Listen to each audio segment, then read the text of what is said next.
Bag ಅದು ನಂದು ಇದೈತಲ್ಲ ಈಗ ತಗೊಂಡ್ ಹೋಗ್ತಿರಲ್ಲ ಕರೆ ಬ್ಯಾಗ್ ಅದ್ರ ಮುಂದಿನ ಖಾನೆದಾಗ ಅದಾವ. ಬೆಳಿಗ್ಗೆ ನಾವು ಪರಮಾತ್ಮನ ಕುರಿತು ಆಶೀರ್ವಾದ ರೂಪ ಮಂಗಳವನ್ನು ನುಡಿದ್ವಿ. ಈಗ 1ನೇ ಭಾಷ್ಯ ಶ್ಲೋಕದಲ್ಲಿ ಸದ್ಗುರುಗಳನ್ನು ಕುರಿತು ಆಶೀರ್ವಾದ ರೂಪ ಮಂಗಳವನ್ನ ಮಾಡ್ತಾ ಇದ್ದಾರೆ ನಿಜವರು.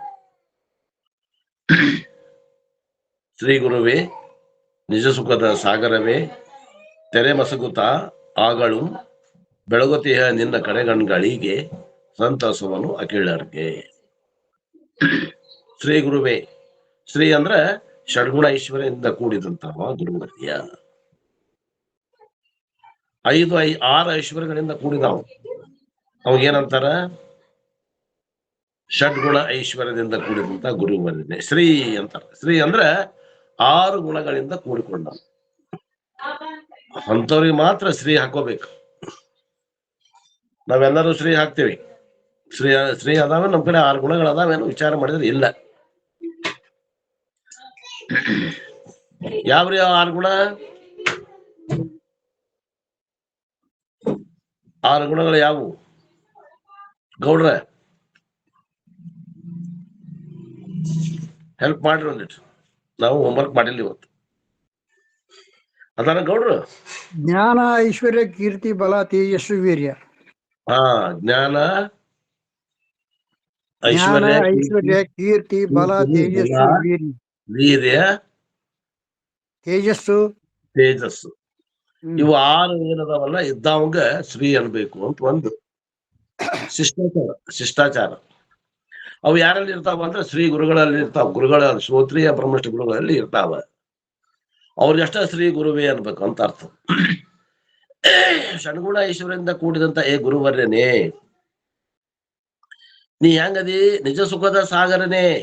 ನಿಜ ಸುಖದ ಸಾಗರ ಅದಿ ನೀನು. ವಿಷಯ ಸುಖದ ಸಾಗರ ನಾವದೇವಿ. ಸಾಗರನೂ ಇಲ್ಲ ನಾವು. ವಿಷಯ ಸುಖದ ಕಿಂಚಿಜ್ಞತ್ವ ಅಂತಾರ ನಾವು. ಟಳಕ ಅವು ಕಿಂಚಿಜ್ಞ ಸುಖ ಹೆಂಗದವು? ಬರ್ತಾವ ಹೋಗ್ತಾವ. ಅದ್ರಾಗ ಸಾಗರ ಅನ್ನೋದಿಲ್ಲ ಇಲ್ಲ. ನಿಜ ಸುಖದ ಸಾಗರವೇ ಅಂದ್ರ ತನ್ನ ಸ್ವರೂಪದಿಂದ ಸ್ವಕೀಯವಾದಂತಹ ಆನಂದದ ಸಮುದ್ರ ಪ್ರಾಯನೇ. ಅಂದ್ರ ಆನಂದ ಇಲ್ಲಿ ಆತ್ಮಾನಂದ ಅಥವಾ ಮುಕ್ತಿ ಆನಂದ ಹೆಂಗದ ಅಂದ್ರ, ವಿಷಯ ಆನಂದ ಹೆಂಗದ ಅಂದ್ರೆ ಸೌದ್ ಹೋಗ್ತದ. ಈಗ ಇದ್ದಿದ್ದು ಇನ್ನೊಂದ್ ಹತ್ತಿ ಇರಂಗಲ್ಲ. ಪ್ರಿಯ, ಮೋದ, ಪ್ರಮೋದ ಅಂತ ಮೊನ್ನೆ ಹೇಳಿದ್ವಿ. ಯಾವುದೇ ಒಂದು ವಸ್ತು ನಮ್ಗೆ ಇಷ್ಟವಾಗಿದ್ದ ವಸ್ತು, ತುಪ್ಪದಲ್ಲಿ ಮಾಡಿದ ಮೈಸೂರು ಪಾಕ್ ಭಾರಿ ಇಷ್ಟಪ, ಕಣ್ಣೆ ಕಾಣ್ತು ಪ್ರಿಯ ವೃತ್ತಿ, ಕೈಯಾಗ ಸಿತ್ತು ಮೋದ, ಬಾಯಾಗ ನಾಡಿಗೆ ಮ್ಯಾಗ ಇಟ್ಕೊಂಡ್ವಿ ಪ್ರಮೋದ. ಒಂದಕ್ಕಿಂತ ಒಂದು ಹೆಚ್ಚಿಗೆ ಆನಂದ ಆಗ್ತಾವ. ಎಂತ ಆನಂದ! ಪ್ರಿಯ, ಮೋದ, ಪ್ರಮೋದ ಆನಂದ ಆದ್ರೂ ಕೂಡ ಅದು ಪರಿಚ್ಛಿನ್ನದವ, ಪರಿಪೂರ್ಣ ಇಲ್ಲ. ಇದು ಆತ್ಮಾನಂದ ಹೆಂಗದ? ಇದು ಪರಿಪೂರ್ಣದ ಹೆಂಗದ ಅಂದ್ರೆ ಸಮುದ್ರ ಪ್ರಾಯ ಅಂತ ಹೋಲಿಕೆ ಕೊಟ್ಟಾರ. ಸಮುದ್ರದಷ್ಟು ಆನಂದ ಅಂದ್ರ ಅಗಣಿತ ಆನಂದ ಅಂತ. ಇಷ್ಟೇ ಅಂತ ಹೇಳಲಿಕ್ಕೆ ಬರಂಗಿಲ್ಲ. ಸಾಗರನೇ, ತೆರೆ ಮಸಗುತ, ತರಂಗಗಳು ಒಂದನ್ನೊಂದು ತಿಕ್ಕುತ್ತಾ, ಆಗಳು ಯಾವಾಗಲೂ ಬೆಳಗುತಿಹ ಪ್ರಕಾಶಮಾನವಾಗಿರುವಂತಹ ನಿನ್ನ ನಿನ್ನ ಕೃಪಾ ಕಟಾಕ್ಷಗಳು. ನಿನ್ನ ಗುರುವೇ, ನಿನ್ನ ಕೃಪಾ ಕಟಾಕ್ಷ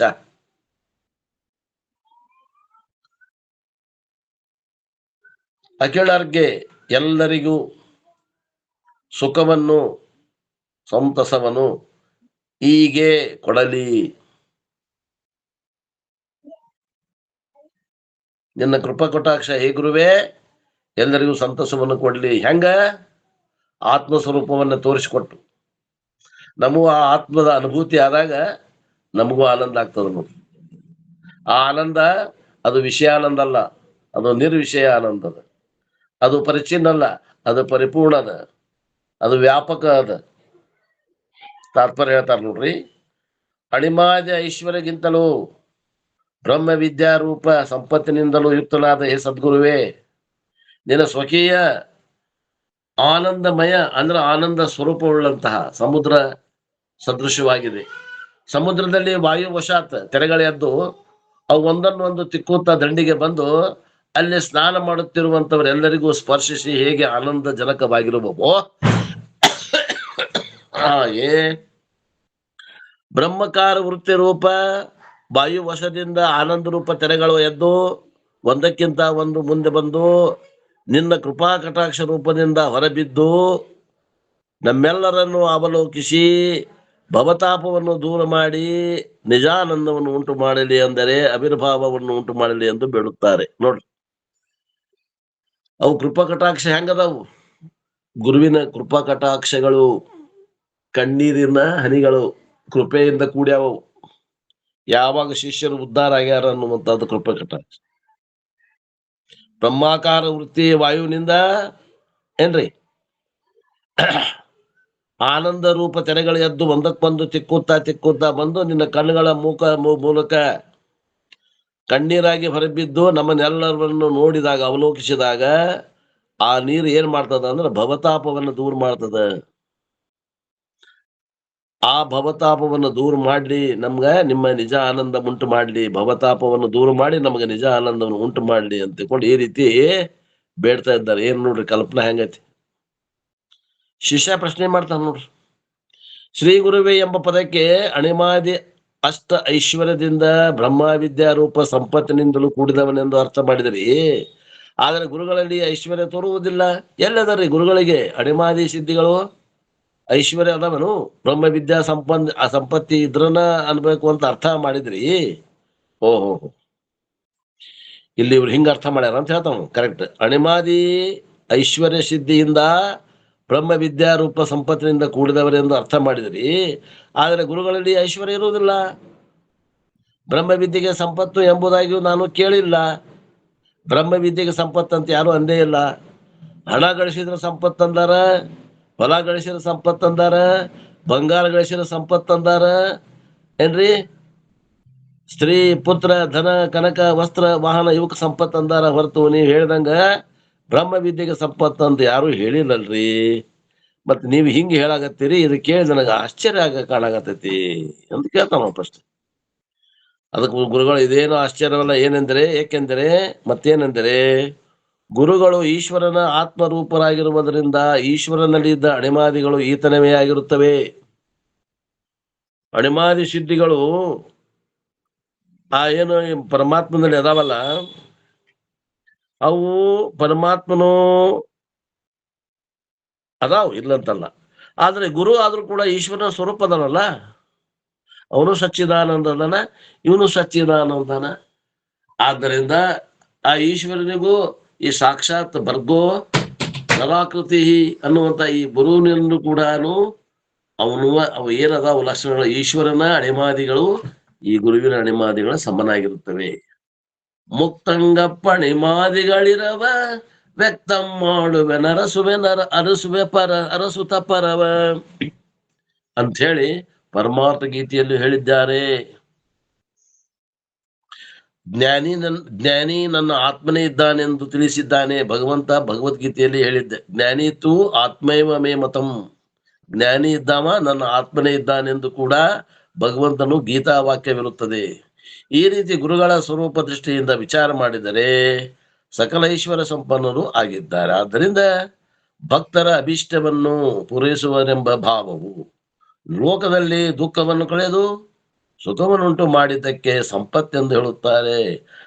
ಅದರಂತೆ ಬ್ರಹ್ಮವಿಂದೆ ಆದರೂ ಕೂಡ ಭವ ದುಃಖವನ್ನು ನಾಶಿಸಿ ಸ್ವರೂಪ ಸುಖವನ್ನುಂಟು ಮಾಡುವುದರಿಂದ ಅದಕ್ಕೂ ಕೂಡ ಸಂಪತ್ ರೂಪ ಐಶ್ವರ್ಯವೆಂದು ಕರೆದಿರುತ್ತಾರೆ. ಮತ್ತು ವ್ಯಕ್ತಿಶಃ ವಿಚಾರ ಮಾಡಿದರೂ ಕೂಡ ಸಕಾಮ ತಪಸ್ಸಿನಿಂದಲೂ ಅವರಲ್ಲಿ ಅಣಿಮಾದಿಗಳು ಇರುತ್ತವೆ. ಆದ್ದರಿಂದ ಶ್ರೀಗಳು ಎಂಬ ಪದವು ಸಾರ್ಥಕ್ಯವಾಗಿರುತ್ತದೆ.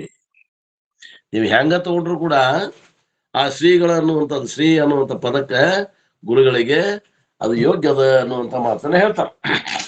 ಯಾರು ಸಕಾಮದಿಂದ ಉಪಾಸನೆಗಳನ್ನ ಮಾಡ್ತಾರ ಬಂತ ನೋಡ್ರಿ, ಇಲ್ಲಿ ಸಕಾಮ ತಪಸ್ಸು ಮಾಡ್ತಾರ ಅವ್ರಲ್ಲಿ ಅಣಿಮಾದಿ ಸಿದ್ಧಿಗಳು ಬರ್ತಾವ. ಮತ್ತೆ ನಿಷ್ಕಾಮ ಮಾಡಿದವ್ರಿಗೆ ಏನಾಗ್ತದ್ರಿ? ಅಂತಃಕರಣ ಶುದ್ಧಿ ಆಕತೇನ್ರಿ? ಅಂತಃಕರಣ ಶುದ್ಧಿ, ಅಂತಃಕರಣ ಏಕಾಗ್ರ ಆಗಿ ಜ್ಞಾನಕ್ಕ ಅಧಿಕಾರಿ ಆಕ್ಕವ. ಈಗ ಜ್ಞಾನಕ್ಕ ಅಧಿಕಾರಿ ಆಗ್ಬೇಕು, ಅಣಿಮಾದಿಗಳು ಮಾಡ್ಕೋಬೇಕು. ಜ್ಞಾನಕ್ಕನ ಅಧಿಕಾರಿ ಆಗ್ಬೇಕ್ರಿ. ಜ್ಞಾನಕ್ಕೆ ಅಧಿಕಾರಿ ಆಗ್ಬೇಕು. ಕರೆಕ್ಟ್ ಗುರುಸಿದ್ದಪ್ಪವ್ರು ಹೇಳಿದ್ದು. ಇವು ಏನದಾವ ಅಣಿಮಾದಿಗಳು ರುಚಿಕರ ಅದಾವ, ಆದ್ರೆ ಹಿತ ಇಲ್ಲ. ಅಣಿಮಾದಿಗಳನ್ನ ತ್ಯಾಗ ಮಾಡಿ ನಾವು ಸ್ವರೂಪಾನಂದ ಹೊಂದಕ್ಕೆ ಜ್ಞಾನಕ್ಕೆ ಅಧಿಕಾರಿಗಳಾಗ್ಬೇಕಂದ್ರೆ ನಿಷ್ಕಾಮದಿಂದ ಮಾಡ್ರಿ, ಅಂತಃಕರಣ ಶುದ್ಧಿ ಮಾಡ್ಕೊಡ್ರಿ, ಮನಸ್ಸನ್ನ ಶುದ್ಧಿ ಮಾಡ್ಕೊಡ್ರಿ, ಮನಸ್ಸನ್ನ ಏಕಾಗ್ರದಿಂದ ಮಾಡ್ಕೊಡ್ರಿ ಜಪ ತಪ್ಪಗಳಿಂದ ಅಂತ ನಾವ್ ಹೇಳ್ತೇವೆ. ಯಾರು? ವೇದಾಂತಿಗಳು. ಕರ್ಮಕಾಂಡಿಗಳು ಏನ್ ಹೇಳ್ತಾರ? ಆ ಯಜ್ಞ ಯಾಗಗಳನ್ನ ಮಾಡಿ ಸಕಾಮದಿಂದ ಮಾಡಿ ಸ್ತ್ರೀ ಪುತ್ರ ಧನ ಕನಕ ಎಂತಾದ್ ಬೇಕಂತ ಐಶ್ವರ್ಯವನ್ನು ಪಡೆದು ಸುಖದಿಂದ ಇರ್ರಿ ಅಂತಾರ. ಯಾರು? ಕರ್ಮವಾದಿಗಳು, ಪೂರ್ವ ಮೀಮಾಂಸಕರು.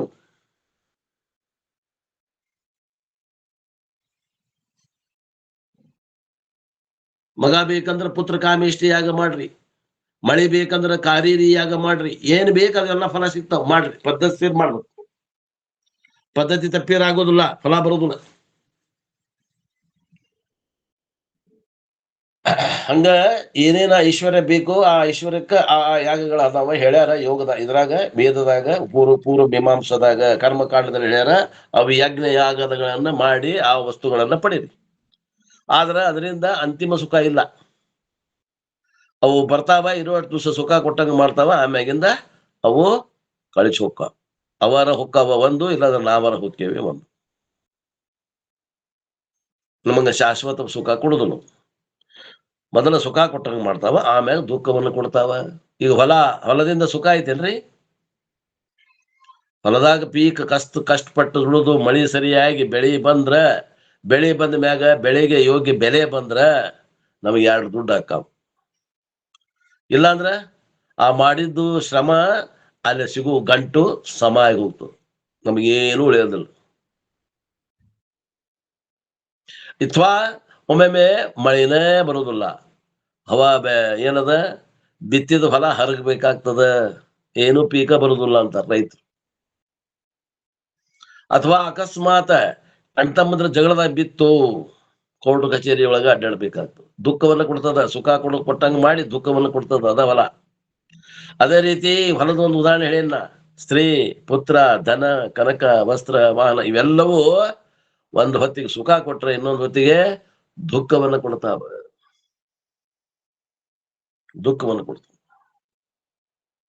ಶಾಶ್ವತ ಶಾಂತಿಯನ್ನು ಕೊಡುವಂತದ್ದು, ಸುಖವನ್ನು ಕೊಡುವಂತದ್ದು ಯಾವ್ದಪ್ಪ ಅಂದ್ರ ಅದು ಆತ್ಮವಿದ್ಯೆ. ಅದಕ್ಕ ನಾವು ವಿಷಯ ಸುಖಗಳನ್ನ ದಾಟಿ ಆತ್ಮ ಸುಖಕ್ಕಾಗಿ ಐತಿ ಅನ್ನೋದು ಗೊತ್ತಾದ್ರ ನಾವು ಪ್ರಯತ್ನ ಮಾಡಕ್ ಬರ್ತದ. ಐತಿ ಅನ್ನೋದ ಬಹಳ ಮಂದಿಗೆ ಗೊತ್ತಿಲ್ಲ, ಇಂಥದೊಂದು ಸುಖ ಐತಿ ಅನ್ನೋದ ಗೊತ್ತಿಲ್ಲ. ಆಮೇಲೆ ಪ್ರಯತ್ನ ಮಾಡೋದು ದೂರದ ಮಾತು.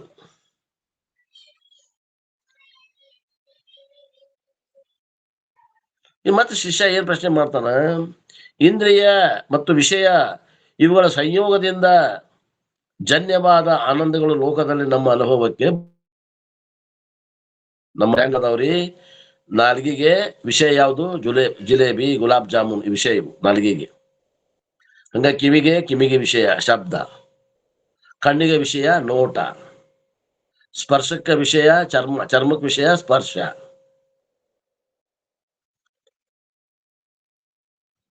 ಗಂಧ ಜ್ಞಾನೇಂದ್ರಿಯ ವಿಷಯ ಗಂಧ. ಹಿಂಗ 5 ಜ್ಞಾನೇಂದ್ರಿಯಗಳಿಗೆ 5 ವಿಷಯಗಳದಾವ. ಅವುಗಳ ಸಂಯೋಗದಿಂದ ಆಗುವಂತಹ ಸಂಯೋಗಜನ್ಯವಾದದ್ದ ಅದು ಆನಂದ ಉಂಟಾಗೋದು ಲೋಕದಲ್ಲಿ ನಮ್ಮೆಲ್ಲರಿಗೂ ಅನುಭವ ಬಂದದ. ಹೀಗಿದ್ದು ಗುರುಗಳು ಏನಂತಾರ? ನಿಜ ಸುಖ ಉಳ್ಳವನಾಗು ಅನ್ನುವಂದ್ರೆ ಹೇಗೆಪ್ಪ? ಇದು ನಿಜ ಅಲ್ಲೇನು? ನಮ್ಮ ಅನುಭವ ಹಿಂಗದ, ನೀವೇನು ಬೇರೆ ಸುಖ ನಿಜ ಸುಖದ ಸಾಗರವೇ ಅಂತ ಹೇಳಾಗತ್ತೀರಿ ಗುರುಗಳಿಗೆ. ಮತ್ತ ಅವ ಯಾವ ಸುಖವನ್ನು ಪಡೆದಾನ? ಕಣ್ಣು ಕಿವಿ ಮೂಗು ನಾಲಿಗೆ ಚರ್ಮದಿಂದ ಅವುಗಳಿಗೆ ಸಂಬಂಧಪಟ್ಟಂತ ವಿಷಯದ ಸಂಯೋಗದಿಂದ ಆಗುವಂತ ಆನಂದವನ್ನು ಹೇಳಾಗತ್ತಾನೋ ಏನು ಬೇರೆ ಏನ್ರ ಹೇಳಾಗತ್ತಾನೋ? ಶಿಷ್ಯ ಪ್ರಶ್ನೆ ಮಾಡ್ತಾನ. ನಮಗಂತೂ ಇಂದ್ರಿಯಗಳು ಮತ್ತು ವಿಷಯಗಳಿಗೆ ಸಂಪರ್ಕ ಆದಾಗ ಆಗುವಂತ ಆನಂದವೇ ನಮ್ಗೆ ಗೊತ್ತದ. ಇಲ್ಲಿ ಮಠ ಇಂದ್ರಿಯ ವಿಷಯಗಳ ಸಂಪರ್ಕ ಇಲ್ಲದ್ರೆ ಆಗುವಂತ ಆನಂದ ನಮ್ಗೆ ಗೊತ್ತೇ ಇಲ್ಲ. ಅದು ಏನು ಯಾವ್ದ್ರ ಬಗ್ಗೆ ಹೇಳಾಗತ್ತೀರಿ ಅಂತ ಕೇಳ್ತಾನ ಪ್ರಶ್ನೆ. ಎಲ್ಲೋ ಮಗನೇ ಕೇಳ, ಗುರು ಹೇಳ್ತಾರ, ಎಲ್ಲೋ ಮಗನೇ, ಆ ನಿಜ ಸುಖವು ಈಗಲೇ ನಿನ್ನ ಅನುಭವಕ್ಕೆ ಬರುವುದಿಲ್ಲ. ಇವತ್ತು ಬಂದಿಪ್ಪ, ನಿನ್ನೆ ಬಂದಿ ಕ್ಲಾಸಿಗೆ, ಇವತ್ತು 3ನೇ ಕ್ಲಾಸ್. ಅದು ಒಮ್ಮಗಲೇ ಅದು ಅನುಭವಕ್ಕೆ ಬಾ ಅಂದ್ರೆ ಹೆಂಗ್ ಬರ್ತದ? ಅದರ ಅನುಭವ ಆಗಬೇಕಾದ್ರೆ ನೀನು ಗುರು ರೂಪನಾಗಬೇಕು. ನಾ ಹೆಂಗಾಗಿನಿ ಗುರು, ಹಂಗ ನೀನು ಗುರು ಆಗ್ಬೇಕು. ನೀರಲ್ಲಿ ಮೀನುಗಳು ಹೇಗೆ ನಡೆಯುತ್ತವೆ ಎಂದು ಕೇಳಿದರೆ, ನೀರಾಗ ಮೀನ್ ಹೆಂಗ್ ನಡೀತದ ಅಂದ್ರೆ ಮೀನ್ ಆಗ್ಬೇಕು ಮೊದಲು ನೀನು, ಆಮ್ಯಾಗ ನಿನಗೆ ನಡ್ಯಾಕ್ ಬರ್ತದ ಮೀನ್ ನಂಗೆ. ಆಮ್ಯಾಗ ಅದಕ್ಕೆ ನೀನು ಈ ಅನುಭವ ನಿನಗೆ ಗುರು ಯಾವ್ದು ನಿಜ ಸುಖದ ಅನುಭವ ಆಗ್ಬೇಕಂದ್ರೆ ಮೊದಲು ಗುರು ಆಗ್ಬೇಕು ನೋಡಿ ನೀನು. ನೀರಿನಲ್ಲಿ ಮೀನುಗಳು ಹೇಗೆ ನಡೆಯುತ್ತವೆ ಎಂದು ಕೇಳಿದರೆ ಮೀನ ರೂಪವಾಗಿಯೇ ತಿಳಿಯಬೇಕಾಗುತ್ತದೆ. ಇದರಲ್ಲಿ ಪರಂತು ಸುಖವು ವಿಷಯೇಂದ್ರಿಯಗಳ ಸಂಯೋಗಜನ್ಯವೆಂದರೆ ತೋರುತ್ತವೆ ಎಂದು ನಿಯಮವೇ ಇಲ್ಲ. ನಿಯಮೇನಿಲ್ಲಪ್ಪ, ನೀ ಹಂಗ ತಿಳ್ಕೊಂಡಿ. ಕಿಂತು ದುಃಖವಾದರೂ ಕೂಡ ತೋರಬಹುದು. ಇಂದ್ರಿಯ ಮತ್ತು ವಿಷಯ ಸಂಯೋಗದಿಂದ ದುಃಖ ಆಗ್ತದ.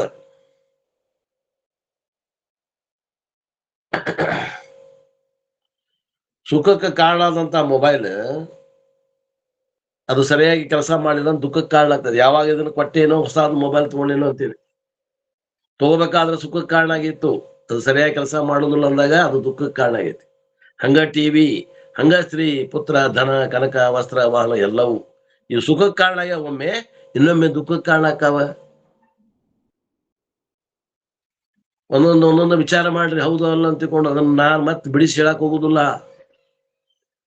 ಆ ಮೊಬೈಲ್ ಸ್ಥಾನದಾಗ ಸ್ತ್ರೀ, ಪುತ್ರ, ಧನ, ಕನಕ, ವಸ್ತ್ರ, ವಾಹನ, ಅಂತಸ್ತು, ಐಶ್ವರ್ಯ, ಹಾರ, ತುರಾಯಿ, ಮಾನ, ಮರ್ಯಾದೆ ಎಲ್ಲ ಹಾಕಿ ನೋಡ್ರಿ. ಇವತ್ತು ಮಾನ ಕೊಟ್ಟವ್ರು ನಾಳೆ ಬೈತಾರ, ಶಾಶ್ವತ ಇಲ್ಲ ಅಂತ. ಅಂದ್ರೆ ಏನು? ಇಂದ್ರಿಯ ವಿಷಯ ಸಂಯೋಗದಿಂದ ಬರೀ ಸುಖ ಆಗ್ತೈತೆ ಅನ್ನಾಗತ್ತಿಲ್ಲ, ಸುಖಾನ ಆಗುದಿಲ್ಲಪ್ಪ, ದುಃಖನೂ ಆಗ್ತದ. ಇನ್ನ ನಿನಗೊಂದು ಟೂಕಿ ಹೇಳ್ಕೊಡ್ತೇನೆ, ಒಂದು ರಹಸ್ಯ ಹೇಳ್ತೇನೆ ಅಂತಾರ. ಏನಪ್ಪಾ? ಸುಷುಪ್ತಿ ಅವಸ್ಥೆಯಲ್ಲಿ ನಿನಗೆ ಸುಖ ಐತೋ ದುಃಖ ಐತೋ? ಗಾಢ ನಿದ್ರಾವಸ್ಥೆ. ಸುಷುಪ್ತಿ ಅಂದ್ರೆ ಗಾಢ ನಿದ್ರಾವಸ್ಥೆ, ಸ್ವಪ್ನ ರಹಿತರ ನಿದ್ರೆ. ಆ ಒಂದು ನಿದ್ರಾವಸ್ಥೆಯಲ್ಲಿ ನಿನಗ ಸುಖ ಐತೋ ದುಃಖ ಐತೋ? ಸುಖ ಐತ್ರಿ ಗುರುಗಳ. ಸುಖ ಐತಿ. ಅದು ಯಾವ ಇಂದ್ರಿಯದಿಂದ ಸುಖ ಹುಟ್ಟೈತಪ್ಪ? ಯಾವ ಇಂದ್ರಿಯ ಮತ್ತು ಯಾವ ವಿಷಯಕ್ಕೆ ಕೂಡ್ಕೊಂಡು ಸುಖ ಆಗೈತಿ? ಆತ್ಮ ಇಂದ್ರಿಯದಿಂದ ಇಲ್ಲ, ಯಾವ ವಿಷಯನೂ ಇಲ್ಲ. ಅದು ವಿಷಯ ಸುಖ ಅಲ್ಲವೇ ಅಲ್ಲ. ಮತ್ತದು ಎಂತಾದ್ರು ಅಂದ್ರೆ ನಿನ್ನ ಸ್ವತಂತ್ರವಾದ ಸ್ವಕೀಯ ನಿರ್ವಿಷಯವಾದ ಆನಂದವೇ ಅದಾಗಿದೆ. ನೋಡ್ರಿ, ಈಗ ಇವತ್ತು ನಿನ್ನೆ ಬಂದ ನೀವು ಕೇಳಾಕ ಶಿಷ್ಯ, 3 ಕ್ಲಾಸ್ ಆಗ್ಯಾವ. ಈಗ ನಮ್ದು ಆತ್ಮದ ಆನಂದ ಹೆಂಗೈತಿ ಅನ್ನೋದನ್ನ ಸುಷುಪ್ತಿ ಅವಸ್ಥೆ ಉದಾಹರಣೆ ಕೊಟ್ಟು ಹೇಳಾಕತ್ತ. ಮನುಷ್ಯರಿಗೆ ಆದ್ರೆ ಹೇಳಕ್ ಬರ್ತದ, 3 ಅವಸ್ಥೆ ಅದಾವ. ದೇವತೆಗಳಿಗೆ ಜಾಗೃತ ಅವಸ್ಥೆ ಒಂದೇ, ಪಶುಗಳಿಗೆನೆ ಒಂದೇ ಅವಸ್ಥೆ. ಅವ್ರಿಗೆ ಹೆಂಗ್ ಹೇಳಕ್ ಬರ್ತದ? ಆದ್ದರಿಂದ ಮಾನವರಿಗೆ ಇದನ್ನ ತಿಳ್ಕೊಳಕ್ ಅಧಿಕಾರ ಇರ್ಲಿ ಅನ್ನುವಂತ ದೃಷ್ಟಿಯಿಂದ ಭಗವಂತ 3 ಅವಸ್ಥೆಗಳನ್ನ ಕರುಣಿಸ್ಯಾನ. ಸುಷುಪ್ತ ಅವಸ್ಥೆಯನ್ನ ವಿಚಾರ ಮಾಡಪ್ಪ. ಅಲ್ಲಿ ಯಾವ ವಿಷಯ, ಯಾವ ಇಂದ್ರಿಯ ಜನ್ಯ ಸುಖ ಐತಿ ಹೇಳು. ಇಂದ್ರಿಯಲ್ಲಿ ಯಾವುದು ವಿಷಯನೂ ಇಲ್ಲ, ಅಲ್ಲಿ ಯಾವ ಇಂದ್ರಿಯನೂ ಇಲ್ಲ, ಮತ್ತೆ ಸುಖ ಆಗಾಕತ್ತೈತಿ. ಆ ಸುಖದ ಅನುಭವ ಇಲ್ರಿ. ನಾ ನಿನ್ನೆ ಗಾಢ ನಿದ್ರೆ ಸುಷುಪ್ತಿ ಅವಸ್ಥೆಯೊಳಗ ನನಗ ದುಃಖ ಆಗೈತಿ ಅಂತ ಹೇಳೋರು ಒಬ್ಬರ ಅದಾರೇನೋ ಜಗತ್ನಾಗ? ನಿಮ್ ಮನ್ಯಾಗಲ್ಲ, ಇಡೀ ಜಗತ್ನಾಗ ಗಾಢ ನಿದ್ರಾವಸ್ಥೆಯೊಳಗ ನನಗ ಸುಖ ಇಲ್ರಿ, ದುಃಖ ಆಗೈತಿ ಅಂತ ಒಬ್ಬರ ಹೇಳ್ತಾರೇನು? ಯಾವಾಗಾರ ಒಂದ್ ದಿವಸ ಹೇಳ್ತಾರೇನ್ರಿ? ಗಾಢ ನಿದ್ರಾವಸ್ಥೆಯೊಳಗೆ ಯಾವಾಗಲೂ ಆನಂದನೇ ಇರ್ತಾರೆ, ಹೌದಲ್ಲ? ಅದು ಯಾವ ಇಂದ್ರಿಯ ವಿಷಯಗಳಿಂದ ಹುಟ್ಟಿಲ್ಲ, ಜನ್ಯವಲ್ಲ. ಅದು ತನ್ನ ಸ್ವಕೀಯ ಸ್ವತಂತ್ರವಾದ ನಿರ್ವಿಷಯವಾದ ಆನಂದವಿರುವುದು. ನೀನು ಸುಷುಪ್ತಿಯಲ್ಲಿ ಆವರಣ ಸಮೇತನಾದ ಸುಖನೊಬ್ಬನು ಹೇಗಿರುವೆಯೋ ಹಾಗೆ ಗುರುಗಳು ಜಾಗೃತ ಅವಸ್ಥೆಯಲ್ಲಿ ನಿರಾವರಣ ನಿಜ ಸುಖರೂಪರಾಗಿದ್ದಾರೆಂದು ತಿಳಿಯಬೇಕು. ನೋಡ್ರಿ, ಸುಷುಪ್ತಿ ಅವಸ್ಥೆಯೊಳಗ ಸಹಜವಾಗಿ ಎಲ್ಲರೂ ತಮ್ಮ ಸ್ವರೂಪಾನಂದಲ್ಲೇ ಇರ್ತಾರ. ಆದ್ರೆ ಆವರಣ ಆಗೈತಿ. ಹೆಂಗಾತು ಹೇಳು ಅಂದ್ರೆ ಹೇಳಕ್ ಬರುದಿಲ್ಲ. ಅದೇ ರೀತಿ ಜಾಗೃತ ಅವಸ್ಥೆಯೊಳಗ ಜ್ಞಾನಿಗಳು ಗುರುಗಳು ಏನಿರ್ತಾರ, ನಿರಾವರಣ ಆನಂದ ಸಹಿತವಾಗಿ ಇರ್ತಾರೆ. ಅಂದ್ರೆ ಸ್ವರೂಪದ ಜ್ಞಾನವನ್ನ ಹೊಂದಿರ್ತಾರ ಅಂತ ಅರ್ಥ. ಶಿಷ್ಯ ಮತ್ ಪ್ರಶ್ನೆ ಮಾಡ್ತಾನ, ಹಾಗಾದರೆ ಗುರುಗಳ ಕೃಪಾ ಕಟಾಕ್ಷದಲ್ಲಿ ಅನ್ಯರ ದುಃಖವನ್ನು ಕಳೆದು ಸುಖವನ್ನುಂಟು ಮಾಡುವ ಶಕ್ತಿ ಇರುವುದೇ? ಗುರುಗಳಲ್ಲಿ ಅಂತ ಒಂದು ಸಾಮರ್ಥ್ಯ ಐತೇನು? ಅವಾಗ ಪ್ರಶ್ನೆ ಕೇಳಿದ್ರೆ ಗುರು ಅಂತಾರ, ದೃಷ್ಟಿಯಲ್ಲಿ ಸಾಮರ್ಥ್ಯ ಉಂಟು. ಹೇಗೆಂದರೆ ಊಟಕ್ಕೆ ಕೂತಿರುವ ಸಮಯದಲ್ಲಿ ಆ ಅನ್ನದ ಮೇಲೆ ತಾಯಿ, ಸದೈವ, ಗುರು ಇವರುಗಳ ದೃಷ್ಟಿಯು ಬೀಳಬೇಕು. ಅನ್ಯರ ದೃಷ್ಟಿಯು ಬೀಳಬಾರದೆಂಬ ನೀತಿ ವಾಕ್ಯ ಉಂಟು ಮತ್ತು ಲೋಕದಲ್ಲಿ ರೂಢಿಯೂ ಉಂಟು. ಸುಂದರ ವಸ್ತುಗಳಿಗೆ ದೃಷ್ಟಿ ಆಗಬಾರದೆಂದು ಅವುಗಳಿಗೆ ದೃಷ್ಟಿ ಆಕರ್ಷಣ ಅನ್ಯ ಪದಾರ್ಥಗಳನ್ನು ಕಟ್ಟುತ್ತಾರೆ. ಕಟ್ಟುವುದು ರೂಢಿಯಲ್ಲಿ ಇದೆ. ಒಬ್ಬೊಬ್ಬ ಪುರುಷನ ಕಣ್ಣ ಕ್ರೂರ ದೃಷ್ಟಿಯಿಂದ ಕಲ್ಲುಗಳು ಸಹ ಒಡೆದು ಹೋಗುತ್ತವೆ. ಬಾಲಕರು, ಪಶುಗಳು ಕೂಡ ಭಯದಿಂದ ಓಡಿ ಹೋಗುತ್ತವೆ. ಕರೆಂಟ್ ಹೋಗ್ತದೆ. ಮುಂದಿನ ಸ್ವಲ್ಪ ಬ್ಯಾಟ್ರಿ ಹಾಕ್ತೀನಿ ಮೊಬೈಲ್ದು.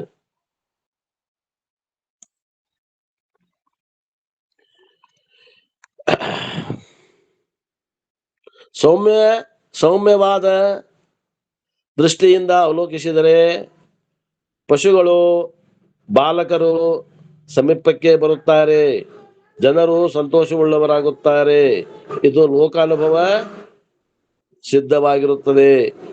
ಯೋಗಿಗಳಲ್ಲಿ ದೂರದೃಷ್ಟಿಯು ಅಸಾಧಾರಣ ಸಾಮರ್ಥ್ಯವುಳ್ಳದ್ದಾಗಿರುತ್ತದೆ. ಈ ದೃಷ್ಟಿಯು ಏಕಾಗ್ರತದ ಅಭ್ಯಾಸವನ್ನು ಬೆಳೆಸಿ ಅದರಿಂದ ವರ್ತಮಾನ ಕಾಲದಲ್ಲಿ ಅನ್ಯರ ರೋಗಗಳನ್ನು ಕಳೆಯುವುದು, ಮೂರ್ಛಿತರನ್ನಾಗಿ ಮಾಡುವುದು ಮೆಸ್ಮರಿಸಂ ಹೆಸರಿನಿಂದ ಪ್ರಸಿದ್ಧವಾಗಿರುತ್ತದೆ.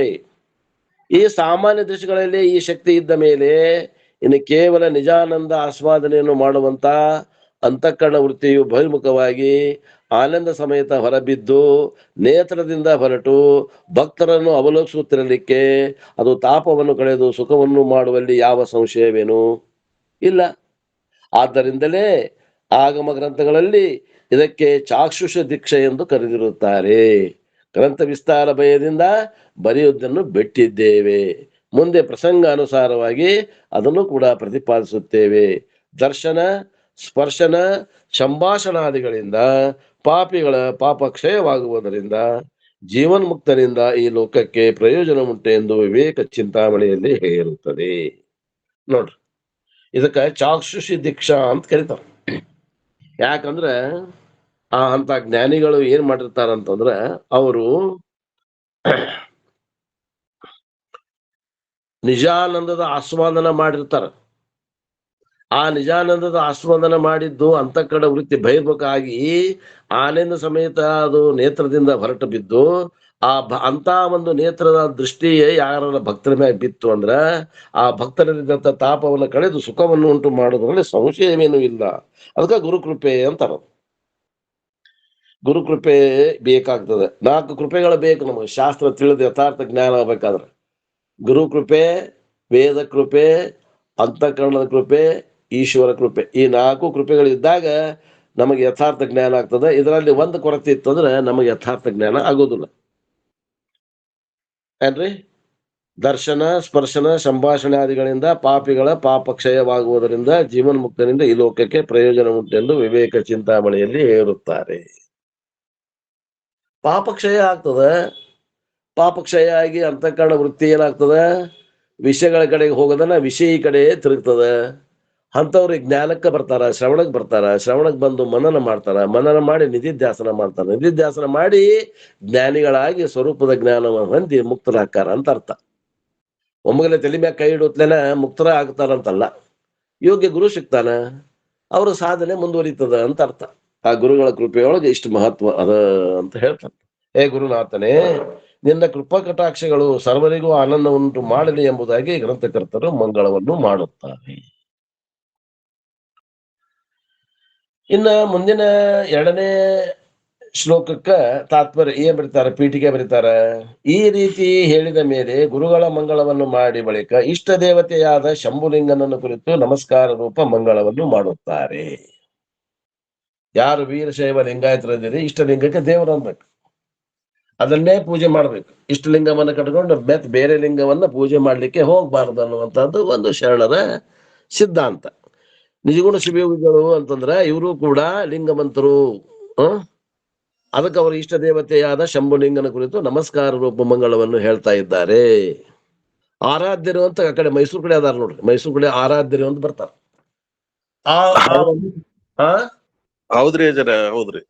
ಆಮೇಲೆ ನಾನೊಬ್ಬನ್ ಜ್ಞಾನಿ ಆದ್ರೆ ನಾನೊಬ್ಬ ಮುಟ್ಟಾಳ ಕಡಿಮೆ ಆದ ಪ್ರಪಂಚದೊಳಗೆ, ಅದು ಕೂಡ ಒಂದು ಉಪಯೋಗ ಅಜರ. ಹೌದೌದು, ಹೌದ್ರಿ, ಹೌದು. ಒಬ್ಬ ಅಜ್ಞಾನಿ ಕಮ್ಮಿ ಆದ ಅಂತ, ಮಾಯೆ ಕೈ ಒಳಗೆ ಸಿಕ್ಕೊಂಡು ಒದ್ದಾಡಕ ಒಬ್ಬ ಅಜ್ಞಾನಿ ಕಮ್ಮಿ ಆದ ಅಂತಂದಂಗ.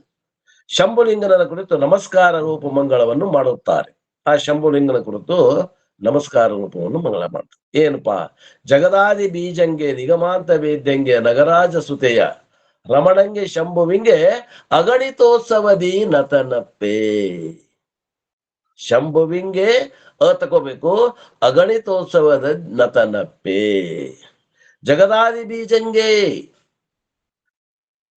ಜಗತ್ತಿನ ಉತ್ಪತ್ತಿ ಸ್ಥಿತಿ ನಾಶಗಳಿಗೆ ಬೀಜ ಅಂದ್ರೆ ಮೂಲ ಕಾರಣನಾಗಿರುವಂತಹ ಯಾರು? ಶಂಭುಲಿಂಗ ಪರಮಾತ್ಮ. ಯಾವುದಕ್ಕ ಬಸವಣ್ಣವರು ಕೂಡಲ ಸಂಗಮ ದೇವ ಅಂದ್ರು? ಯಾವ ಒಂದು ತತ್ವಕ್ಕ ಅಕ್ಕಮಹಾದೇವಿ ಚನ್ನಮಲ್ಲಿಕಾರ್ಜುನ ಅಂದಲೋ? ಯಾವ ಒಂದು ತತ್ವಕ್ಕ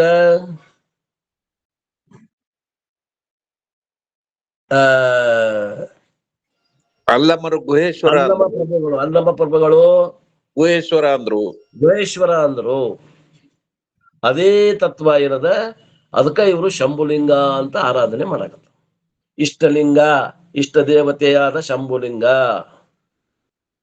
ಶಂಭುಲಿಂಗಗೆ ಅವರು ಹೆಸರು ಹಂಗ ಇಟ್ಕೊಂಡಾರ, ಶಂಭುಲಿಂಗ ಅಂದ್ರೆ ಗುರುತಾಗ್ಲಿ ಅಂತ. ಇದು ನಿಜಗೊಂಡ್ರದು ಶಂಭುಲಿಂಗ ಅನ್ನುವಂಥದ್ದು ಪದವಿ ಬಂತಂದ್ರೆ ಅದು ನಿಜಗೊಂಡ್ರದು ಅಂತ ಗೊತ್ತಾಗ್ಲಿ.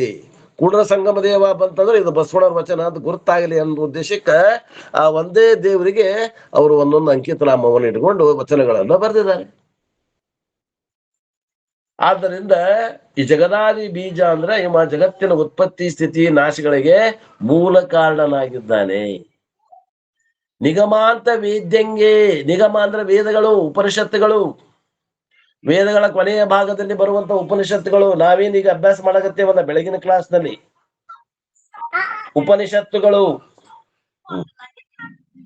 ಆ ಉಪನಿಷತ್ತುಗಳು ಎಲ್ಲಿ ಅದಾವ್ರಿ ಅಂದ್ರೆ ವೇದಗಳ ಕೊನೆಯ ಭಾಗದಲ್ಲಿ ಅದಾವ. ಅದಕ್ಕೇನಂತಾರ? ವೇದ ಅಂತ್ಯ ಭಾಗದಲ್ಲಿರುವ ವೇದ ಅಂತ. ನಿಗಮ ಅಂತ, ವೇದ ಅಂದ್ರೆ ನಿಗಮ, ವೇದ ಅಂತಂದ್ರೆ ನಿಗಮ ಅಂತ ಅಂದ್ರ ಉಪನಿಷತ್ತುಗಳಿಂದ. ವೇದ್ಯಂಗೆ ತಿಳಿದು ಬರುವ, ಗೋಚರವಾಗುವಂತಹ. ನೋಡ್ರಿ, ಉಪನಿಷತ್ತುಗಳ ಬಿಟ್ರೆ ಪರಮಾತ್ಮ ಗೊತ್ತಾಗೋದಿಲ್ಲ.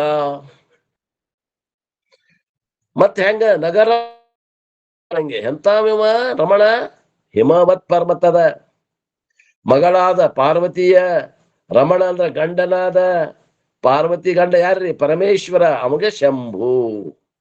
ಶಂಭುವಿಂಗೆ ಅಂದ್ರೆ ಸುಖ. ಶಂ ಭೂ, ಶಂ ಅಂದ್ರ ಸುಖ, ಭೂ ಅಂದ್ರೆ ಉಂಟು ಮಾಡುವ ಶಂಕರನಿಗೆ. ಯಾರಿವ ಶಂಕರ? ಹಿಮವತ್ ಪರ್ವತನ ಮಗಳಾದ ಪಾರ್ವತಿಯ ಗಂಡನಾದ ಈ ಶಂಕರ, ಅದು ಈ ಶಂಭುವಿಗೆ. ಅಗಣಿತ, ಲೆಕ್ಕವಿಲ್ಲದ. ಇಷ್ಟೇ ಅಂತ ಲೆಕ್ಕಿಲ್ಲ. ಅಗಣಿತ ಅಂದ್ರೆ ಅನೇಕ ಅನೇಕ ಸಂತೋಷದಿಂದ, ಲೆಕ್ಕವಿಲ್ಲದಷ್ಟು ಸಂತೋಷದಿಂದ. ನತನು ಅಪ್ಪೆ, ನಮಸ್ಕಾರ ಮಾಡುವಾತನು ನಾನು ಆಗುತ್ತೇನೆ. ಇಷ್ಟು ಶಬ್ದಾರ್ಥ ಅದ ನೋಡ್ರಿ.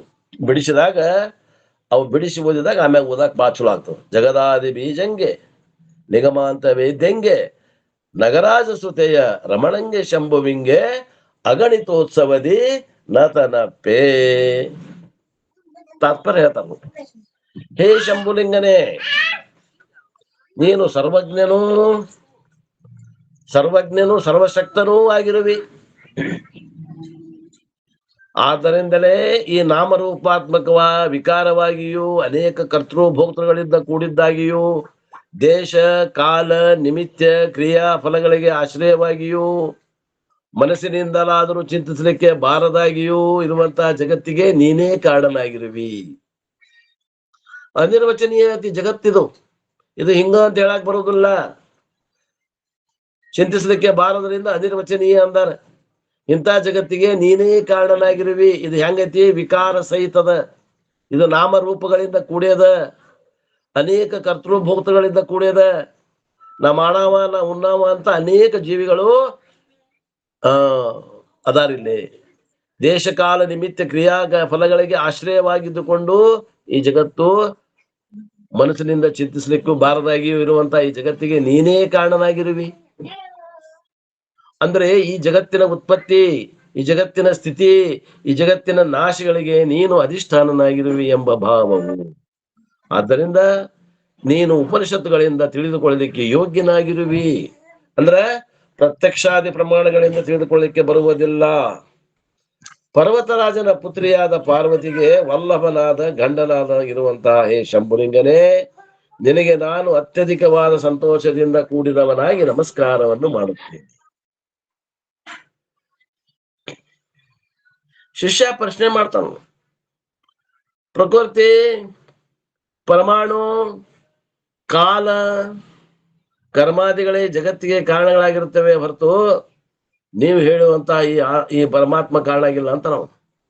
ಬೇರೆ ಯಾವ ಕಾರಣವೂ ಇಲ್ಲವೆಂದು ಕ್ರಮವಾಗಿ ಸಾಂಖ್ಯ, ನೈಯಾಯಿಕ, ಕಾಲವಾದಿ, ಪೂರ್ವಮೀಮಾಂಸಕ ಮೊದಲಾದವರು ಹೇಳುತ್ತಾರೆ. ಅಂದ್ರೆ ಏನು? ಈ ಜಗತ್ತಿಗೆ ಕಾರಣ ಏನು ಅಂತ ಪ್ರಕೃತಿ ಅಂತ ಹೇಳೋರು ಯಾರು? ಕೈಯಾಗ ಬುಕ್ ಇದ್ರೆ ಗೊತ್ತಾಗ್ತದ, ಇಲ್ಲ ಅಂದ್ರೆ ಗೊತ್ತಾಗೋದಿಲ್ಲ. ಸಾಂಖ್ಯರು ಹೇಳ್ತಾರೆ. ಈ ಜಗತ್ತಿಗೆ ಕಾರಣ ಪರಮಾಣು ಅಂತ ಹೇಳೋರು ಯಾರು? ನೈಯಾಯಿಕರು. ಈ ಜಗತ್ತಿಗೆ ಕಾರಣ ಕಾಲ ಅಂತ ಹೇಳೋರು ಯಾರು? ಕಾಲವಾದಿಗಳು ಅಂತ ಬರ್ತಾರೆ ಕೆಲವು ಮಂದಿ. ಈ ಜಗತ್ತಿಗೆ ಕಾರಣ ಕರ್ಮಾದಿಗಳು ಅಂತ ಹೇಳೋರು ಯಾರು? ಪೂರ್ವಮೀಮಾಂಸಕರು. ಇವ್ರು ಯಾಕೆ ಹಿಂಗ್ ಹೇಳಾಕತ್ತಾರ್ರಿ? ನೀವ್ಯಾಕೆ ಹಿಂಗ್ ಹೇಳಾಕತ್ತೀರಿ? ಏನು ವ್ಯತ್ಯಾಸ? ಅವರು ವೇದ ಪ್ರಮಾಣವನ್ನ ಬಿಟ್ಟು ವಿಚಾರ ಮಾಡ್ಯಾರ, ನಾವು ವೇದ ಪ್ರಮಾಣ ಹಿಡ್ಕೊಂಡು ವಿಚಾರ ಮಾಡೀವಿ. ಇಷ್ಟೇ ಬರ್ತ. ನಮ್ಮ ವೇದ ಪ್ರಮಾಣ ಹಿಡ್ಕೊಂಡು ವಿಚಾರ ಮಾಡಿದ್ರೆ ಅದು ಜ್ಞಾನ ಆಗ್ತದ. ವೇದ ಪ್ರಮಾಣವನ್ನ ಬಿಟ್ಟು ನಾವು ವಿಚಾರ ಮಾಡಿದ್ವಿ ಅಂದ್ರೆ ಅದು ಅಜ್ಞಾನ ಆಗ್ತದ. ಅದೇ ಹೆಂಗ್ರಿ? ಅದೇ ಹೆಂಗ್ರಿ ಅಂತಂದ್ರೆ ನಾವು ಒಂದು ಉದಾಹರಣೆ ಹೇಳಿದ್ವಿ ನಿಮಗೆ.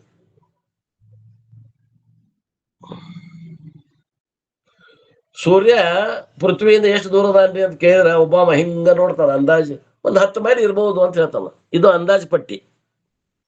ಸೂರ್ಯ ಭೂಮಿಯಿಂದ ಎಷ್ಟು ದೂರದ? ಒಂದು 10 ಕಿಲೋಮೀಟರ್ ಇರ್ಬೋದು, 10 ಮೈಲ್ ಇರ್ಬೋದು, ಅಥವಾ ಒಂದು 20 ಕಿಲೋಮೀಟರ್ ಇರ್ಬೋದು ಅಂತ ಒಬ್ಬ ಹೇಳ್ತಾನ. ಹೆಂಗ್ ಹೇಳ್ತಿದ್ದಪ್ಪ? ಅಂದಾಜ್ ಹಿಂಗ್ ನೋಡಿದ್ನೆ, ಸ್ವಲ್ಪ ಹಿಂಗ ಕಣ್ಣು ಮರಿ ಮಾಡ್ಕೊಂಡು ಸೂರ್ಯನ ನೋಡಿ ಹಿಂಗ್ ಮಾಡಿ ಅಂದಾಜ್ ಒಂದು 10-20 ಕಿಲೋಮೀಟರ್ ಇರ್ಬೋದು ಅಂತ ಹೇಳಿದ್ರಿ ಅಂತ. ಹಂಗ ಹೇಳಿದವ್ರು ಇವ್ರೆಲ್ಲ. ಮತ್ತೆ ಈಗ ನಾವು ಹಿಂಗ್ ಹೇಳಾಗತ್ತೇವಲ್ಲ, ನಾವೇನ್ ಹೇಳಾಗತ್ತೇವಿ ಅಂದ್ರೆ ನಾವ್ ಹೇಳ್ತೇವಿ ಸೂರ್ಯನ ಕಿರಣ 1 ಸೆಕೆಂಡಿಗೆ 1,86,000 ಕಿಲೋಮೀಟರ್ ಓಡ್ತದೆ. ಸೂರ್ಯನಿಂದ ಹೊರಟಂತ ಪ್ರಕಾಶ ಭೂಮಿ ಮುಟ್ಟಬೇಕಾದ್ರೆ 8 ನಿಮಿಷ ಬೇಕು. ಆದ್ದರಿಂದ ಪೃಥ್ವಿ ಮತ್ತು ಸೂರ್ಯನ ನಡಕಿರುವಂತ ಅಂತರ 1,86,000 ಕಿಲೋಮೀಟರು. ಗುಂಡ್ಲೆ 60 ಗುಂಡ್ಲೆ 8 ಎಷ್ಟಾಗ್ತದ? ಅಷ್ಟು ದೂರದ ಅಂತ ನಾವ್ ಹೇಳ್ತೀವಿ. ಯಾವ್ದು ನಿಖರವಾಗಿ ಹೇಳ್ತೀವಿ? ವೇದ ಪ್ರಮಾಣದಿಂದ ನಿಖರವಾಗಿ ಹೇಳ್ತೀವಿ ನಾವು. ಹಿಂಗ ವಿಜ್ಞಾನವಾದಿಗಳು ಸೂರ್ಯ ಮತ್ತು ಭೂಮಿ ನಡಕ ಅಂತರ ಎಷ್ಟೈತೆ ಅನ್ನೋದು ಹೆಂಗ್ ಕಂಡಿಡ್ದಾರ? ಒಂದು ವಿಜ್ಞಾನದಿಂದ ಹೇಳ್ತಾರಲ್ಲ, ಹಂಗ ನಾವು ವೇದ ಪ್ರಮಾಣ ಅನ್ನುವಂಥ ವಿಜ್ಞಾನದಿಂದ ನಾವು ವಿಚಾರ ಮಾಡಕತ್ತೀವಿ. ಅವ್ರು ಹಂಗ ಅಂದಾಜ್ ಪಟ್ಟಿ ಹಿಂಗ್ ಕಣ್ಣು ಹಿಡಿದು ನೋಡ್ತಾರ ಮ್ಯಾಗ. ಓಹೋ, ಸೂರ್ಯ ಒಂದ್ 25 ಕಿಲೋಮೀಟರ್ ಇರ್ಬೋದೇನ್ರಿ ನನ್ನ ಪ್ರಕಾರ ಅಂದಾಜು. ಅವ್ರು ಅಂದಾಜು ಶಾಸ್ತ್ರ ಮಾಡಿದವರು, ನಾವು ಪ್ರಮಾಣ ಪೂರ್ವಕವಾಗಿ ಶಾಸ್ತ್ರವನ್ನ ತಯಾರು ಮಾಡಿದವರು. ಇಷ್ಟೇ ವ್ಯತ್ಯಾಸ ಅವರಿಗೆ ನಮಗೆ. ಆದ್ದರಿಂದ ಒಬ್ಬೊಬ್ರು ಒಂದೊಂದು ನಿರ್ಧಾರಕ್ಕೆ ಬಂದಾರ. ಪ್ರಕೃತಿನ ಕಾರಣ ಈ ಜಗತ್ತಿಗೆ ಅಂತ ತಿಳ್ಕೊಂಡು ಹೇಳೋರು ಸಾಂಖ್ಯರು, ಪರಮಾಣುಗಳ ಕಾರಣ ಅಂತ ನೈಯಾಯಿಕರು ವಿಜ್ಞಾನವಾದಿಗಳು, ಕಾಲವೇ ಕಾರಣ ಅಂತ ತಿಳ್ಕೊಂಡು ಕಾಲವಾದಿಗಳು, ಕರ್ಮಾದಿಗಳೇ ಕಾರಣ ಅಂತ ತಿಳ್ಕೊಂಡು ಪೂರ್ವಮೀಮಾಂಸಕರು ಹೇಳ್ಕೊಂತ ಬಂದಾರ. ಆದ್ದರಿಂದ ತಾವು ಶಂಭುಲಿಂಗನೇ ಕಾರಣನೆಂದು ಹೇಗೆ ಹೇಳುತ್ತೀರಿ? ಪ್ರಶ್ನೆ ತಿಳ್ಕೊಂಡ್ರೆ ಉತ್ತರ ತಿಳಿತದ. ಎಲ್ಲೋ ಶಿಷ್ಯನೇ, ಆ ಪ್ರಕೃತಿ ಮೊದಲಾದವುಗಳು ಅಂದ್ರ ಪ್ರಕೃತಿ, ಪರಮಾಣು, ಕಾಲ ಮತ್ತು ಕರ್ಮಾದಿಗಳು ಇವು ಜಡಗಳಾಗಿವೆ. ಜಡಗಳಾದ್ದರಿಂದ ಈ ವಿಚಿತ್ರ ರೂಪ ಸೃಷ್ಟಿಯನ್ನುಂಟು ಮಾಡುವ ಸಾಮರ್ಥ್ಯ ಅವಕ್ಕಿಲ್ಲ. ಜಡಕ್ಕೆ ಏನು ಸಾಮರ್ಥ್ಯ ಅದ ರೀ? ಜಡಕ್ಕೆ ಏನು ಸಾಮರ್ಥ್ಯ ಇಲ್ಲ. ಅವೆಲ್ಲ ಜಡವಾದಿಗಳು ಅಂತ ಅರ್ಥ. ಜೀವನು ಚೇತನ ರೂಪನಾದರೂ ಅದೃಷ್ಟಕ್ಕೆ ಪರತಂತ್ರನೂ ಕಿಂಚಿಜ್ಞನೂ ಆಗಿರೋದ್ರಿಂದ ಜೀವನೂ ಕಾರಣನಾಗಲಾರ. ನೋಡ್ರಿ, ಈ ಜಗತ್ತಿಗೆ ಕಾರಣ ಜಡ ಅಲ್ಲ, ಚೇತನ ಅಂತ ಹೇಳಿದ್ರು. ಚೇತನ ಅಂದ್ಮ್ಯಾಗ ಎಷ್ಟು ಮಂದಿ ಬರ್ತಾರ್ರಿ? ಜೀವ, ಜಗತ್ತು, ಈಶ್ವರ ಮೂರೇ ವಸ್ತು ಇರುವು. ವಿಚಾರ ಮಾಡುವುದು. ಜಗತ್ತಿಗೆ ತಯಾರು ಮಾಡಿದವ ಯಾರು ಅಂತ ಕೇಳಾಗತ್ತೀವಿ. ಜೀವ ಅಂತೂ ಅಲ್ಲ. ಮತ್ತು ಉಳಿತ ಯಾರಿನ್ನ? ಜಗತ್ತಿಗೆ ಕಾರಣ ಜೀವಂತೂ ಅಲ್ಲ ಅಂದ್ರೆ ಇನ್ನೊಂದು ಚೇತನ ಇರೋದು ಯಾವುದು? ಅದೇ ಈಶ್ವರ ಚೇತನ. ಯಾಕ ಜೀವ ಅಲ್ಲ ಅಂದ್ರೆ ಜೀವ ತಂದ ಮೂಲ ತನಗೆ ಗೊತ್ತಿಲ್ಲ. ಅವೇನು ಸೃಷ್ಟಿ ಮಾಡ್ಯಾರ? ಆ ಉಪಾಧಿಯಿಂದ ಸೃಷ್ಟಿ ಮಾಡಕ್ ಆಗೋದಿಲ್ಲ. ಅವ ಪರತಂತ್ರ ಅದಾನ, ಕಿಂಚಿಜ್ಞ ಅದಾನ, ಸರ್ವಜ್ಞ ಇದ್ದಾವ ಮಾತ್ರ ಜಗತ್ತನ್ನ ಮಾಡ್ಲಿಕ್ಕೆ ತಯಾರು ಮಾಡಕ್ ಸಾಧ್ಯ ಅದ. ಅವ ಜೀವ ಕಿಂಚಿಜ್ಞ ಅದಾನಾಗಿನ ಜೀವ ಕಾರಣನಾಗಲು, ಆದ್ದರಿಂದ ಈಶ್ವರನೇ ಕಾರಣನೆಂದು ಹೇಳಬೇಕಾಗುತ್ತದೆ. ಮತ್ತು ಮಹಿನ್ಮಾಕಾರರು ಆ ಜನ್ಮ ಲೋಕಾಹ ಎಂಬ ಶ್ಲೋಕದಲ್ಲಿಯೂ ಕೂಡ ಈಶ್ವರನೇ ಜಗತ್ತಿಗೆ ಕಾರಣನೆಂದು ತೋರಿಸಿಕೊಟ್ಟಿದ್ದಾರೆ. ಹೇಗೆಂದರೆ ಚತುರ್ದಶ ಲೋಕಗಳು ಸಾವಯವಗಳಾಗಿರುವುದರಿಂದ ಉತ್ಪತ್ತಿಯಾಗಿರ್ತವೆ. ಆ ಉತ್ಪತ್ತಿ ಕ್ರಿಯೆ ಆದರೂ ಕೂಡ ಅಧಿಷ್ಠಾನ ಪುರುಷನಿಂದಲೇ ಆಗುವುದೋ ಆ ಉತ್ಪತ್ತಿ ಕ್ರಿಯೆ ಆದರೂ ಕೂಡ ಅಧಿಷ್ಠಾನ ಪುರುಷನಿಲ್ಲದೆ ಆಗುವುದೋ ಎಂದು ಆಗುವುದಿಲ್ಲ. ಅಧಿಷ್ಠಾನ ಪುರುಷನಿಂದಲೇ ಆಗ್ತದೆ. ಹಾಗಾದ್ರೆ ಈ ಜಗತ್ತಿಗೆ ಸೃಷ್ಟಿ ಮಾಡಿದವ ಯಾರು? ಈಶ್ವರ. ಹಾಗಾದರೆ ಜೀವರೂಪದಿಂದ ಜಗದುತ್ಪತ್ತಿಯಾಗಿರುವುದೆಂದು ಹೇಳಬಹುದು. ಹೀಗೆ ಹೇಳಿದರೆ ಆ ಜೀವನು ಜಗತ್ತನ್ನು ಯಾವ ಸಾಮಗ್ರಿಯಿಂದ ರಚನೆ ಮಾಡಿದನು? ಕುಲಾಲನು ದಂಡ, ಚಕ್ರ, ಮೃತ್ತಿಕಾ ಮೊದಲಾದ ಸಾಮಗ್ರಿಗಳಿಂದ ಘಟವನ್ನು ರಚಿಸುವುದು ಕಂಡು ಬರುತ್ತದೆ. ಇನ್ನು ಜೀವನದಲ್ಲಿ ಯಾವ ಸಾಮಗ್ರಿಗಳು ಕಂಡು ಬರುವುದಿಲ್ಲ. ಮತ್ತು ಅಷ್ಟೇ ಅಲ್ಲ, ಈ ಜೀವನಿಗೆ ತನ್ನ ಶರೀರ ರಚನೆ ಹೇಗಾಯಿತು ಎಂಬುವ ಜ್ಞಾನವೂ ಇಲ್ಲ. ಅಂದ ಮೇಲೆ ಈ 14 ಲೋಕಗಳ ರಚನೆಯ ಜ್ಞಾನವೆಲ್ಲಿಂದ ಬಂದೀತು? ಆದ್ದರಿಂದ ಸರ್ವಜ್ಞ ಆದ ಈಶ್ವರನೇ ಜಗತ್ತಿನಿಗೆ ಕಾರಣನಾಗಿರುತ್ತಾನೆ ಅಂದ ಮತ್ ಶಿಷ್ಯ ಪ್ರಶ್ನೆ ಮಾಡ್ತಾನ ನೋಡ್ರಿ.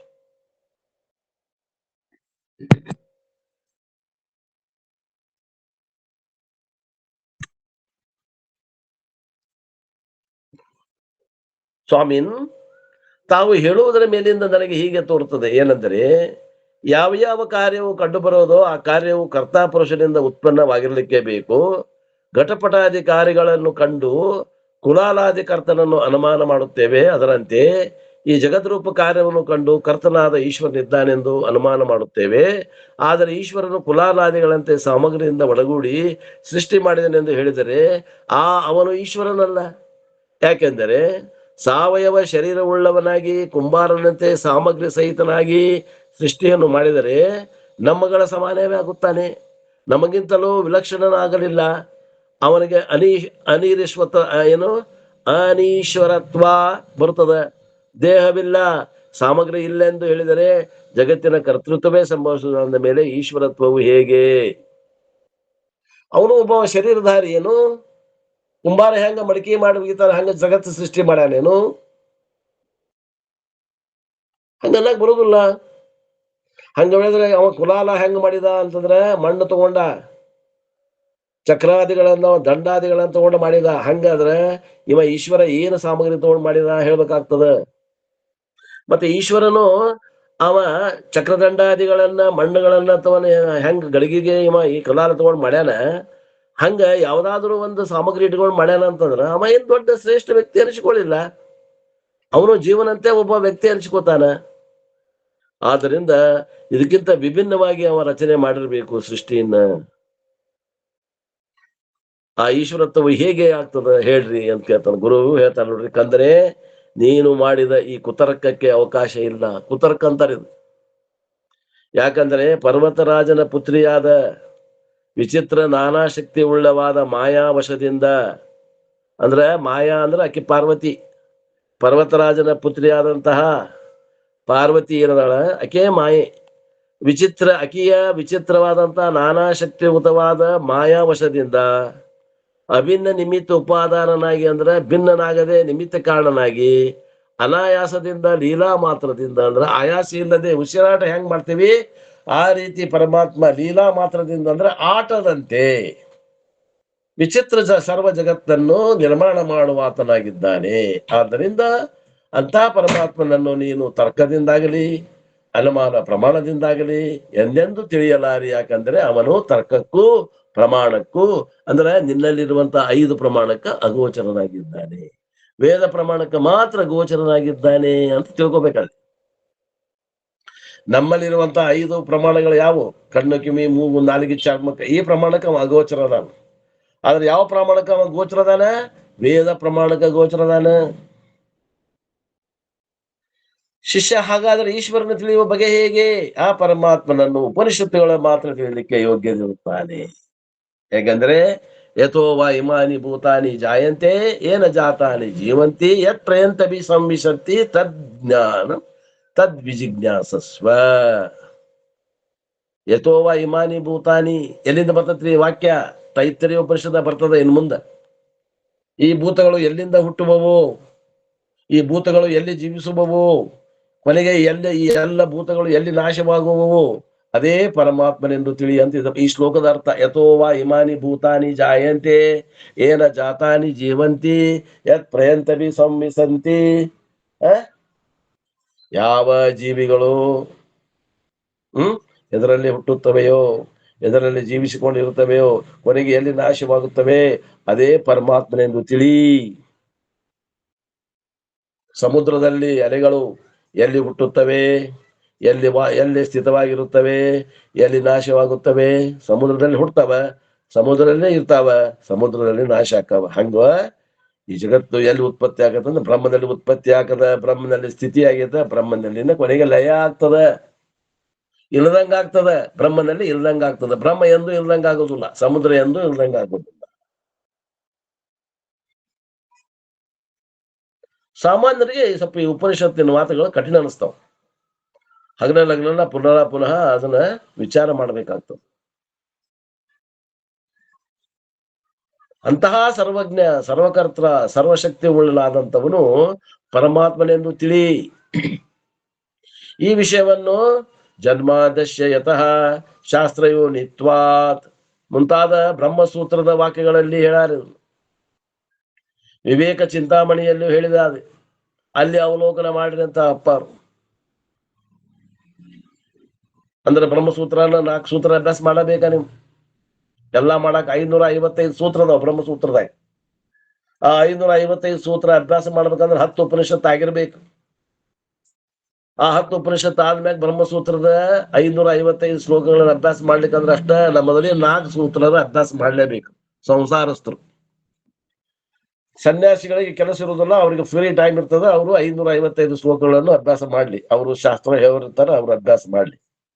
ಮೋಕ್ಷಕ್ಕೆ ಅವೇನ್ ಬೇಕಾಗಿಲ್ಲ. ಉಳಿದದ್ದು ಮೊದಲೇ 4 ಸೂತ್ರ ಆದ್ರೆ ಸಾಕು. ಅಥಾತೋ ಬ್ರಹ್ಮ ಜಿಜ್ಞಾಸ ಒಂದೇದ್ದು, ಜನ್ಮಾದಶ್ಯ ಯತಃ 2ನೇದ್ದು, ಶಾಸ್ತ್ರಯೋ ನಿತ್ವಾತ್ 3ನೇದ್ದು, ತತ್ವ ಸಮನ್ವಯಾತ್ 4ನೇದ್ದು. ಈ 4 ಸೂತ್ರಗಳನ್ನ ಬ್ರಹ್ಮಸೂತ್ರದಾಗ ಅಭ್ಯಾಸ ಮಾಡಿದ್ರೆ ಸಾಕು. ಇವು 4 ಸೂತ್ರ ಅಭ್ಯಾಸ ಮಾಡಕ್ 4 ತಿಂಗಳು ಬೇಕಾಗ್ತದೆ ಆತ್ಮೀಯರೇ. 4 ಸೂತ್ರ ಅಭ್ಯಾಸ ಮಾಡಕ್ 4 ತಿಂಗಳು ಬೇಕಾಗ್ತದೆ ನೋಡ್ರಿ. ಅದನ್ನ ಬ್ರಹ್ಮಸೂತ್ರದಲ್ಲಿ ಹೇಳ್ಯಾರಂತ. ವಿವೇಕ ಚಿಂತಾಮಣಿ ಇವ್ರದೇ ಗ್ರಂಥ ಇನ್ನೊಂದು, ಅದರಲ್ಲಿ ಹೇಳ್ಯಾರಂತ ನೋಡ್ರಿ. ಶಿಷ್ಯ ಏನ್ ಕೇಳಿದ? ಈಶ್ವರನ್ ತಿಳಿಯುವ ಬಗೆ ಹೇಗೆ ಅಂದ್ರೆ ಈಶ್ವರನ್ನ ವೇದ ಪ್ರಮಾಣದಿಂದ ತಿಳಿಯಾಕ ಬರ್ತೈತಪ್ಪ. ಎಲ್ರಿ ಅದು ವೇದ ಬ್ರಾಹ್ಮಣರದು, ನಾವ್ ಅದನ್ನ ಮುಟ್ಟಂಗಿಲ್ಲ, ನಾವ್ ಆ ಕಡೆ ನೋಡಂಗಿಲ್ಲ. ಹಂಗಾರೆ ನಿಮಗ್ ಪರಮಾತ್ಮ ಸಿಗುವುದಿಲ್ಲ. ನೀವು ಗಜಮ್ ನಿಂದಿರ್ರಿ, ಶಿವಯೋಗ ಮಾಡ್ಕೊಂಡು ಗಜಮ್ ನಿಂದಿರ್ರಿ, ಬರುದಿಲ್ಲ, ಸಿಗುದಿಲ್ಲ. ಇಲ್ಲೇ ಉಪಾಸನಾ ಹಂತದಾಗ ನಿಂತು ಬಿಡ್ತೀರಿ, ಮುಂದಿನ ಸಾಧನೆ ಆಗೋದಿಲ್ಲ.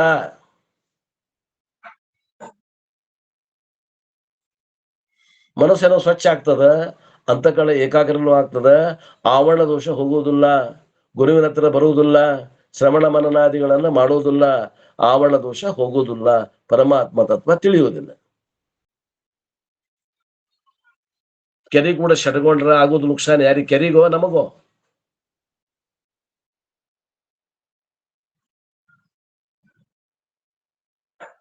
ನಮ್ಮ ಸಮಾಜದಾಗ ಇಂತಹ ಮೂಢನಂಬಿಕೆಗಳು ಬಾಳ ಅದಾವ. ಇದು ಅವ್ರದ್ರಿ, ಇದು ನಮ್ದಲ್ಲ, ಇದು ನಾವ್ ಇದನ್ನ ಮುಟ್ಟಂಗಿಲ್ಲ. ಅದು ಓಂ ಅನ್ನೋದು ತರಬೇಡ್ರಿ ನಮಗ, ನಾವು ಓಂ ಅನ್ನೋದಿಲ್ಲ. ಅದು ಆ ಮಂದಿದು, ನಮ್ದಲ್ಲ ಅನ್ನೋರು ಅದಾರ.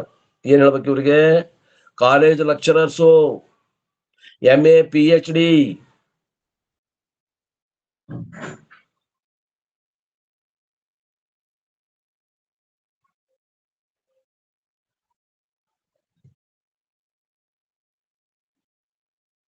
ಈ ಟೂತ್ ಪೇಸ್ಟ್ ನಾಗ ಆ ಟೂತ್ ಪೇಸ್ಟ್ ತುಂಬಿರ್ತಾರಲ್ಲ, ಹಂಗ ಕುತ್ಕೊಂಡು ಪಂಪ್ ಹೊಡ್ಕೊಂಡಿರ್ತಾರ.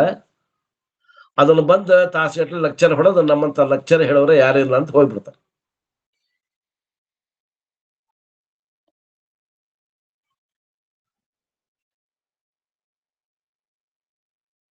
ಅದರಿಂದ ವಂಚನೆ ಯಾರಿಗಾಗ್ತದ? ಅವ್ರಿಗೆ ಆಗ್ತದ, ಬೇರೆಯವ್ರಿಗೆ ಆಗೋದಿಲ್ಲ. ಅವರ ಮಾತು ಕೇಳಿದವ್ರಿಗೆ ಏನಾಗ್ತದ? ಕನ್ಫ್ಯೂಷನ್, ಯಾವ್ದು ಖರೆ ಯಾವ್ದು ಸುಳ್ಳು. ಇವತ್ತ ಸಮಾಜವನ್ನ ಆ ಕನ್ಫ್ಯೂಷನ್ ಅನ್ನುವಂತ ಜಾಲಕ್ಕೆ ಸಿಗಿಸ್ಬಿಡ್ತಾರೆ. ಮೊದಲ ನಾವು ಅಜ್ಞರು, ಅವಾಗ ಇಂಥ ಮಾತು ಕೇಳಿದ್ವಿ ಅಂದ್ರೆ ಇನ್ನೂ ಅಷ್ಟು ಅಜ್ಞತೆ ನಮ್ಮಲ್ಲಿ ಬೆಳೆದು ಆ ವೇದಾಂತಕ್ಕೆ ನಾವು ಬರುವುದೇ ಇಲ್ಲ, ವೇದ ಪ್ರಮಾಣ ಅಂತ ಒಪ್ಪುದೇ ಇಲ್ಲ, ಪರಮಾತ್ಮ ತತ್ವ ತಿಳಿಯುವುದೇ ಇಲ್ಲ, ಜ್ಞಾನಾದೇವತು ಕೈವಲ್ಯಂ ಅನ್ನೋ ಮಾತಿನ ಅರ್ಥನೇ ಆಗುದು. ಇಲ್ಲೇ ಉಪಾಸನಾ ಹಂತದಾಗ ನಿಂತ್ಕೊಂಡು ಸರ್ಕಸ್ ಮಾಡ್ಕೊಂತ ಅವ್ರಕ್ಕಿಂತ ನಾವು ಶ್ರೇಷ್ಠ, ನಮ್ಗಿಂತ ಇವ್ರು ಶ್ರೇಷ್ಠ ಅನ್ಕೊಂತ ನಿಂತು ಬಿಡ್ತಾನ ಈ ಮನುಷ್ಯ. ಇದು ನಮ್ಮ ಸಮಾಜದಲ್ಲಿ ಇವತ್ತಿನ ಸಮಾಜದ ಕುರಿತು ಕೈಗನ್ನಡಿ. ನಿಮಗ ಒಂದು ರಾವು ಕನ್ನಡಿ ಹಾಕಿ ತೋರಿಸಿದೆ, ಇವ ಸಮಾಜ ಎಲ್ಲಿ ನಿಂತದ ಅಂತ ಹೇಳ್ಕೊಂಡು ವಿಚಾರ ಮಾಡ್ರಿ. ಮುಂದೆ ಪ್ರಶ್ನೆ ಕೇಳ್ತಾನವ. ಪರ್ವತರಾಜನ ಪುತ್ರಿಯಾದ ಪಾರ್ವತಿಗೆ ಮಾಯಾಶಕ್ತಿ ಎಂದು ಅರ್ಥ ಮಾಡುವುದು ಪುರಾಣೋಕ್ತಿಗೆ ವಿರೋಧ ಅಲ್ಲವೇ? ನೀವು ಪರ್ವತರಾಜನ ಪುತ್ರಿಯಾದ ಪಾರ್ವತಿಗೆ ಮಾಯಾಶಕ್ತಿ ಅಂದ್ರಿ, ನೀವು ಹಿಂಗ ಅರ್ಥ ಮಾಡಿದ್ರೆ ಇದು ಪುರಾಣಕ್ಕೆ ವಿರೋಧ ಆಗ್ತದೆ. ನೀವು ವೇದಾಂತಿಗಳು ಹಿಂಗ್ ಮಾಡಿದ್ರೆ ಇದು ಪುರಾಣಕ್ಕೂ ಸಮ ಆಗ್ಬೇಕಲ್ಲ. ಅಲ್ಲಿ ಹೆಂಗ ಪುರಾಣಕ್ಕೆ ಹೊಂದಿಸ್ತೀರಿ ನೀವು? ನೀವು ಬರೇ ವೇದನೂ ಪ್ರಮಾಣ ತಪ್ತೀರಿ, ಆಮೇಲೆ ಪುರಾಣ ಇತಿಹಾಸನೂ ಪ್ರಮಾಣ ತಪ್ತೀರಿ. ಮತ್ತ ಅಲ್ಲೇ ನಮ್ಗ ಸಮತೋಲನ ಆಗುದಿಲ್ಲಲ್ಲ, ವಿರೋಧ ಆಗ್ತೈತಿ. ಯಾಕ ಅದನ್ನ ಹೆಂಗ ನೀವು ಬಗೆಹರಿಸ್ತೀರಿ ಅಂತಂದ್ರೆ ಗುರುಗಳು ಹೇಳ್ತಾರೆ, ಇದೇನು ವಿರೋಧ ಅಲ್ಲ. ವೇದಾರ್ಥವನ್ನು ಬಲ್ಲಂತ ವೇದವ್ಯಾಸರೇ ಪುರಾಣಗಳಿಗೆ ಕರ್ತನಾಗಿರುವುದರಿಂದ ಮಂದ ಅಧಿಕಾರಿಗಳಿಗೆ ಬೋಧವಾಗುವುದಕ್ಕಾಗಿ ಹಾಗೆ ರೂಪಕ ಮಾಡಿ ಹೇಳಿದ್ದು ಯೋಗ್ಯವೇ ಇರುತ್ತದೆ. ನೋಡಪ್ಪ, ವೇದಗಳನ್ನ ಭಾಗ ಮಾಡಿದವರು ಯಾರು? ವೇದವ್ಯಾಸರು. 18 ಪುರಾಣಗಳ ಬರೆದವ್ರು ಯಾರು? ವೇದವ್ಯಾಸರು. ಯಾಕೆ ಬರೆದ್ರು ಪುರಾಣಗಳನ್ನವರು? ವೇದವ್ಯಾಸರ ಪುರಾಣ ಯಾಕೆ ಬರೆದ್ರು ಅಂದ್ರ ವೇದಾಂತ ಅರ್ಥ ಆಗದೇ ಇದ್ದಂತ ಜನರ ಮಂದ ಅಧಿಕಾರಿಗಳಿಗೆ ಜ್ಞಾನ ಬೋಧ ಆಗದ್ರೆ ಜ್ಞಾನವಾಗುವ ಸಲುವಾಗಿ ಆ ರೂಪಕಗಳನ್ನ ಮಾಡಿ ಪುರಾಣಗಳನ್ನು ಹೇಳ್ಯಾರ. ಪುರಾಣಗಳು ಹೇಳಿದ್ರು ಕೂಡ ಅದು ವೇದದ ಅರ್ಥವೇ ಐತಲ್ಲೇ, ವೇದಾಂತದ ಅರ್ಥವೇ ಇದೆ. ಆ ತಿಳಿಯಲಾರ್ದಂತಹ ಮಂದ ಮತ್ತು ಕನಿಷ್ಠ ಅಧಿಕಾರಿಗಳಿಗೆ ಅಲ್ಲೇ ಆಕೃತಿಯನ್ನು ನಾಮರೂಪಗಳನ್ನು ಕಲ್ಪಿಸಿ ಒಂದೊಂದು ದೇವತೆಗೆ ಒಂದೊಂದು ರೂಪವನ್ನು ಕೊಟ್ಟು ಹೇಳ್ಯಾರ. ತಮ್ಮ ತಳಗಿಳಿದು ಬಂದು ಪುರಾಣ ಬರೆದ್ರು ಅವರು. ಅವಾಗ ಸಮಾಧಾನ ಆಯ್ತು, ಕೈ ಬಿಟ್ರು. ಪುರಾಣಗಳಲ್ಲಿಯೂ ಪ್ರಸಂಗಾನುಸಾರ ಭಕ್ತಿ, ಗುಣ, ಮಹಾತ್ಮ, ಲಾಕ್ಷಣಿಕ ಅರ್ಥಗಳನ್ನು ಮಾಡತಕ್ಕದ್ದು, ಅರ್ಥಾರ್ಥ ವೇದಾಂತಕ್ಕೆ ಅನುಸಾರವಾಗಿ ಅರ್ಥವನ್ನು ಮಾಡತಕ್ಕದ್ದು. ನಗರಾಜ ಸುತೆಯ ರಮಣಂಗೆ ನ ಗಚ್ಚತಿ ಇತಿ ನಗಹ, ಗಮನವಿಲ್ಲದ್ದರಿಂದ ನಗವೆಂದು ಹೇಳಲ್ಪಡುತ್ತದೆ. ನಗರಾಜ ಅಂದ್ರೆ ಯಾರು? ಯಾವುದು ಸಂಚಾರವಿಲ್ಲವೋ ಗಮನವಿಲ್ಲವೋ ಅದು ನಗ. ವಾಚಾರ್ಥವನ್ನು ಬಿಟ್ಟು ಲಕ್ಷಾರ್ಥ ತಗೋಬೇಕು. ಯಾವುದು ಗಮನ ಇಲ್ಲ, ಆತ್ಮನಿಗೆ ಗಮನ ಇಲ್ಲ ಅಂದ್ರೆ ಅವ ವ್ಯಾಪಕ ಅಚಲನೆಂಬ ಭಾವವು, ವ್ಯಾಪಕನೆಂಬ ಭಾವವು, ಆ ಪರಮಾತ್ಮ ಅಚಲ ಎಂಬ ಭಾವವು. ರಾಜನೆಂಬ ಪದವು ಶ್ರೇಷ್ಠ ವಾಚಕವಾಗಿರುತ್ತದೆ. ಅಂದ್ರೆ ಆ ಗಮನವಿಲ್ಲದ ಆ ಸ್ವರೂಪವು ಅದು ಶ್ರೇಷ್ಠವಾದ ವಾಚಕವಾಗಿದೆ. ಪರ್ವತಗಳು ಗಮನಾಗಮನ ಮಾಡುವುದಿಲ್ಲ, ಆದ್ದರಿಂದ ಅಚಲಗಳೆಂದು. ಅವುಗಳಲ್ಲಿ ಶ್ರೇಷ್ಠವಾದದ್ದು ಹಿಮವತ್ ಪರ್ವತವಾಗಿರುತ್ತದೆ ಎಂದು. ಅಂತ ಪರ್ವತದ ಸಂಬಂಧಿ ಪುತ್ರನ ಪುತ್ರಿಯಾದ್ದರಿಂದ ಪಾರ್ವತಿ ಎಂಬ ಹೆಸರು ಬಂದಿರುವುದು. ಈಕೆಗೆ ಪರಮಾತ್ಮನು ಪತಿಯಾಗಿರುತ್ತಾನೆಂದು ಕಥೆ ಇರುತ್ತದೆ. ಪಾರ್ವತಿ ಪತಿ ಹರ ಹರ ಹರ ಮಹಾದೇವ ಅಲ್ಲ, ಲಕ್ಷಾರ್ಥ. ನಗರಾಜ ಅಂತಂದ್ರೆ ಯಾವುದು ಗಮನವಿಲ್ಲವೋ ಅವನ ಪುತ್ರಿಯಾದ ಪಾರ್ವತಿ.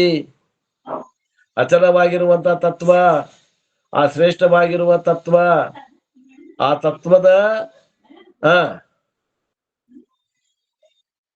ನಗರಾಜ ಸುತೆ ರಮಣಂಗೆ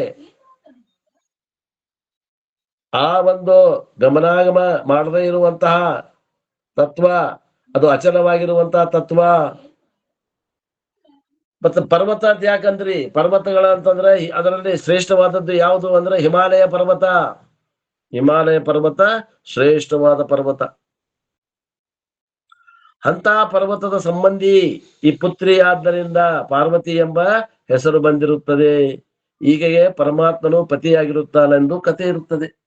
ಈಕೆ ಯಾರ ಮಗಳು? ಹಿಮವತ್ ರಾಜನ ಮಗಳು. ಎಲ್ಲ ಲಕ್ಷಾರ್ಥ ತಗೋಬೇಕ್ರಿ, ಯಾವುದು ವಾಚಾರ್ಥ ಇಲ್ಲ. ಪರ್ವತಗಳು ಜಡವಾಗಿರುತ್ತವೆ. ಮತ್ತೊಂದು ಪ್ರಶ್ನೆ ಮಾಡ್ತಾನ, ಅಲ್ರಿ ಪರ್ವತ ಜಡ ಆಗಿರ್ತಾವ, ಇನ್ನು ಜಡಗಳಾದ ಹಿಮವತ ಪರ್ವತ ಹಾಗೂ ಮೇನಕಾ ಇವರಿಂದ ಪಾರ್ವತಿ ಉತ್ಪನ್ನ ಆಗುತ್ತಾಳೆ ಅಂದ್ರೆ ಅದು ಶಕ್ಯವೇ? ಅಲ್ರಿ ಹಿಮವತ ಪರ್ವತ ಸದೃಶವಾದಂತಹ ಜಡಗಳಾದ ಪರ್ವತ ಮತ್ತು ಮೇನಕಾ ಇವರಿಂದ ಪಾರ್ವತಿ ಉತ್ಪನ್ನ ಆಗುತ್ತಾಳೆ, ಹೋಗುವುದು ಶಕ್ಯವೇ ಅಂದಾಗ ಅದು ಹಾಗಲ್ಲಪ್ಪ. ಮತ್ತ ಹೆಂಗಪ್ಪ ಅಂತಂದ್ರ ಇನ್ನೊಂದು ಪ್ಯಾರ ಐತಿ, 4 ಗಂಟೆ ಆಗೈತಿ, ಓದಿ ಮುಗಿಸ್ಬಿಡ್ತೇನೆ. ಅಂದ್ರೆ ಮುಂದಿನ ಸರ್ವಂಗೆ ಸರ್ವಜ್ಞ ಅನ್ನುವಂಥದ್ದನ್ನು ಹೇಳಕ್ಕಾಗ್ತೈತಿ ನಾಳಿನ ದಿವಸ. ಪರ್ವತಗಳು ದೇವತಾ ಆತ್ಮಗಳಾಗಿರುತ್ತವೆ. ನೋಡ್ರಿ, ಲಕ್ಷಾರ್ಥ ಹೇಳ್ತಾರ. ಪರ್ವತಗಳು ದೇವತೆಗಳ ಆತ್ಮ ಆಗ್ಯದ. ನಮ್ಮಗಳ ದೇಹದಂತೆ ಹೊರಗೆ ಕಾಣುವ ಪರ್ವತವು ಅವುಗಳ ಸ್ಥೂಲ ಶರೀರವಾಗಿರುತ್ತದೆ. ನಮಗೆ ಹೆಂಗ ಕೈ ಕಾಲು ಮುಖ ಇರುವಂತ ಒಂದು 50, 70, 80 kg ಶರೀರ ಹೆಂಗ್ ಕಾಣಾಕತ್ತೈತಿ ಜೀವರುಗಳಿಗೆ, ಹಾಗೆ ಪರ್ವತಗಳು ಏನದಾವ ದೇವತೆಗಳ ಅದು ಸ್ಥೂಲ ಶರೀರದ. ಯಾವುದು? ಪರ್ವತಗಳು. ಆ ಪರ್ವತಗಳು ಪೂರ್ವದಲ್ಲಿ ಪಕ್ಷಿಗಳಂತೆ ಹಾರಾಡ್ತಿದ್ವು. ಇವು ಪರ್ವತಗಳು ಮೊದಲ ಪಕ್ಷಿಗಳಂತೆ ಹಾರಾಡ್ತಿದ್ವು ಇವು. ಇಂದ್ರನು ಕೋಪಾವಿಷ್ಟನಾಗಿ ವಜ್ರಾಯುಧದಿಂದ ಅವುಗಳ ರೆಕ್ಕೆಯನ್ನು ಕಡಿದುದರಿಂದ ಈಗ ಅವು ಹಾರುವುದನ್ನು ಬಿಟ್ಟಾವಂತ. ಅಂದಿನಿಂದ ಇವು ಅಚಲವೆಂಬ ಹೆಸರನ್ನು ಹೊಂದಿರುತ್ತವೆ. ಹೀಗೆ ಪುರಾಣದಲ್ಲಿ ಉಕ್ತಿ ಉಂಟು, ವಾಕ್ಯಗಳು ಉಂಟು. ಆದ್ದರಿಂದ ಈಗಲಾದರೂ ಸರಿ ಗಿರಿ, ನದಿ, ಸಮುದ್ರ ಮೊದಲಾದಗಳು ದೇವತಾ ರೂಪಗಳೆಂದು ತಿಳಿದು ಆಸ್ತಿಕರು ಪೂಜಿಸುತ್ತಾರೆ. ನೋಡ್ರಿ, ಎಲ್ಲಾ ಏನದ ತೀರ್ಥಕ್ಷೇತ್ರಗಳು ಗಿರಿ ದಂಡಿ ಮ್ಯಾಗರ ಅದಾವ, ಅಥವಾ ನದಿ ದಂಡಿ ಮ್ಯಾಗ ಅಥವಾ ಸಮುದ್ರ ದಂಡಿ ಮ್ಯಾಗ ಅದಾವ. ಆದ್ದರಿಂದ ಇಲ್ಲಿ ದೇವತಾ ರೂಪಗಳೆಂದು ತಿಳಿದು ಆಸ್ತಿಕರು ಅಂತಂದ್ರೆ ವೇದಗಳನ್ನು ನಂಬುವಂತ ಜನ ಪೂಜೆ ಪುರಸ್ಕಾರಗಳನ್ನ ಮಾಡ್ತಾರೆ. ಮತ್ತು ಕಾಳಿದಾಸ ಕವಿಯಾದರೂ ಅಸ್ತ್ಯುತ್ಯರಂತಶ್ಯಾದಿಶಿ ದೇವಃ ದೇವತಾತ್ಮ ಹಿಮಾಲಯೋ ನಾಮ ನಗಾದಿರಾಜ. ದೇವತಾತ್ಮ ಚೈತನ್ಯದಿಂದ ಒಳಗೂಡಿರುವನೆಂದು ಹೇಳಿರುವುದರಿಂದ ಮೇನಕೆ ಒಡನೆ ಲಗ್ನವು, ಪಾರ್ವತಿಯ ಜನನವು, ವ್ಯವಹಾರ ಯೋಗ್ಯತಾ ಸಿದ್ಧಿಯು ಅರ್ಥಾತ್ ಸಿದ್ಧಿಸುತ್ತದೆ. ಮತ್ತು ಚೇತನದಿಂದಲೇ ಚೇತನ ಪ್ರಾಣಿಗಳ ಉತ್ಪತ್ತಿಯಾಗುವುದು ನಿಯಮವಿಲ್ಲ. ಅಚೇತನವಾದ ಶಿಗಣಿಯಿಂದ ಚೇತನವಾದ ಚೇಳು, ಚೇತನವಾದ ಕ್ರಿಮಿ ಮೊದಲಾದವುಗಳು ಉತ್ಪನ್ನವಾಗುತ್ತವೆ. ಆದ್ದರಿಂದ ಈ ಸೃಷ್ಟಿಯು ವಿಚಿತ್ರವಾಗಿರುತ್ತದೆ. ಅಚಿಂತ್ಯ ಕಲುಮೆ ಭಾವಾಹ ನತ್ರಾಂಸ್ತರ್ಕೇಣ ಯೋಜಯೇತ್. ಈ ಭಾವರೂಪ ಕಾರ್ಯಗಳು ಜೀವನ ಬುದ್ಧಿಯಿಂದ ಚಿಂತಿಸಲಿಕ್ಕೆ ಬಾರದವುಗಳಾಗಿವೆ. ಆದ್ದರಿಂದ ಅವುಗಳ ವಿಷಯದಲ್ಲಿ ತರ್ಕವನ್ನು ಉಪಯೋಗಿಸುತ್ತ ಕೂಡದು. ಕಿಂತು ನಾವು ಪೂರ್ವದಲ್ಲಿ ಹೇಳಿದ ಪ್ರಕಾರ ಶ್ರುತಿಗೆ ಶರಣು ಹೋಗತಕ್ಕದ್ದು, ಅದರ ಅನುಸಾರವಾಗಿಯೇ ತರ್ಕವನ್ನು ಮಾಡತಕ್ಕದ್ದು. ಹಿಂಗ ಕುತರ್ಕ ಮಾಡಬಾರದು. ಶಿಷ್ಯ ಅಂತಾನ, ತಾವು ಹೇಳಿದ ಸಿದ್ಧಾಂತವು ನಿಜ, ಆದ್ರೆ ನನ್ನ ಅನುಭವಕ್ಕೆ ಮಾತ್ರ ಬರುತ್ತಿದ್ದಿಲ್ಲ. ಆದ್ದರಿಂದ ದಯವಿಟ್ಟು ಇನ್ನೊಮ್ಮೆ ತಿಳಿಸಿಕೊಡ್ರಿ ಅಂತ ಕೇಳ್ತಾವ. ಹಾಗಾದ್ರೆ ಕೇಳಪ್ಪ, ನಗ ಅಂದ್ರೆ ಗಮನವಿಲ್ಲದ್ದು, ಅಚಲವೆಂದು ಹೇಳಿಸಿಕೊಳ್ತದೆ. ಕಲ್ಪಿತಗಳಾದ ಗಿರಿ, ಆಕಾಶಾದಿ ಅಚಲ ಪದಾರ್ಥಗಳಿಗಿಂತಲೂ ಅಧಿಷ್ಠಾನವಾದ ಪರಬ್ರಹ್ಮವು ಅಂದ್ರೆ ಪರಶಿವನು ನಿರಪೇಕ್ಷಕ ಪರಿಪೂರ್ಣನಾಗಿರುವುದರಿಂದ ಅಚಲಗಳಲ್ಲಿ ಶ್ರೇಷ್ಠನಾಗಿದ್ದಾನೆ. ಅಂತ ಪರಬ್ರಹ್ಮದ ಚೈತನ್ಯವನ್ನು ಆಶ್ರಯಿಸಿಕೊಂಡು ಅನಿರ್ವಚನೀಯವಾದ ಒಂದು ಮಾಯಾಶಕ್ತಿ ಉಂಟು. ಆ ಮಾಯಾಶಕ್ತಿಯು ಸ್ವತಂತ್ರವಿಲ್ಲ, ಕಿಂತು ಚೇತನವನ್ನು ಆಶ್ರಯಿಸಿಕೊಂಡೇ ಇರುತ್ತದೆ. ಆಶ್ರಯ ಮತ್ತು ವಿಷಯವಾದದ್ದು ವಿಭಾಗರಹಿತ ಶುದ್ಧ ಚೇತನವಿರುತ್ತದೆ. ಹೀಗೆ ಪ್ರಮಾಣವು ಉಂಟು. ಇಂಥ ಮಾಯಾ ಉಪಾದಿಯಿಂದಲೇ ಈಶ್ವರತ್ವವಾಯಿತು. ಅದರಿಂದ ಲಗ್ನವೆಂಬ ಸಂಜ್ಞೆಯನ್ನು ಪಟ್ಟಿರುತ್ತಾರೆ. ಇಂತಹ ಮಾಯಾ ಉಪಾದಿಯಿಂದ ಕೂಡಿದ ಮಹೇಶ್ವರನು ಆ ಮಾಯಾ ಮೋಹಕ್ಕೆ ವಶಗತನಾಗದೆ ಆ ಮಾಯೆಯನ್ನು ತನ್ನ ಆಧೀನದಲ್ಲಿ ಇಟ್ಟುಕೊಂಡದ್ದರಿಂದ ವಲ್ಲಭನೆಂಬ ಹೆಸರು ಬಂದಿರುತ್ತದೆ.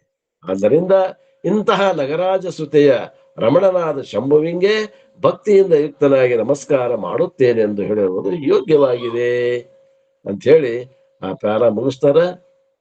ಇನ್ನು ಮುಂದಿನ ಪ್ಯಾರಕ್ಕೆ ಬೀಜ ಇಡ್ತಾರ. ಏನು ಅಂದ್ರೆ ಉಕ್ತ ಮಹೇಶ್ವರನ ಶಕ್ತಿಯನ್ನು ಕುರಿತು ನಮಸ್ಕಾರ ರೂಪ ಮಂಗಳವನ್ನು ಮಾಡ್ತಾರ. ಅದನ್ನು ನಾಳೆ ನೋಡೋಣ ಅನ್ನುವಲ್ಲಿಗೆ ಇವತ್ತಿನ ಈ ವಾಕೃಪ ಸೇವೆಯನ್ನು ಗುರುಪಾದಕ್ಕೆ ಸಲ್ಲಿಸಿ ನನ್ನ ವಾಣಿಗೆ ವಿರಾಮ. ಆರೂಢ ಜ್ಯೋತಿಯೊತ್ತಪ್ಪದೆ ಬೆಳಗಿರಿ ಶ್ರೀ ಸಿದ್ಧಾರೂಢರಿಗೆ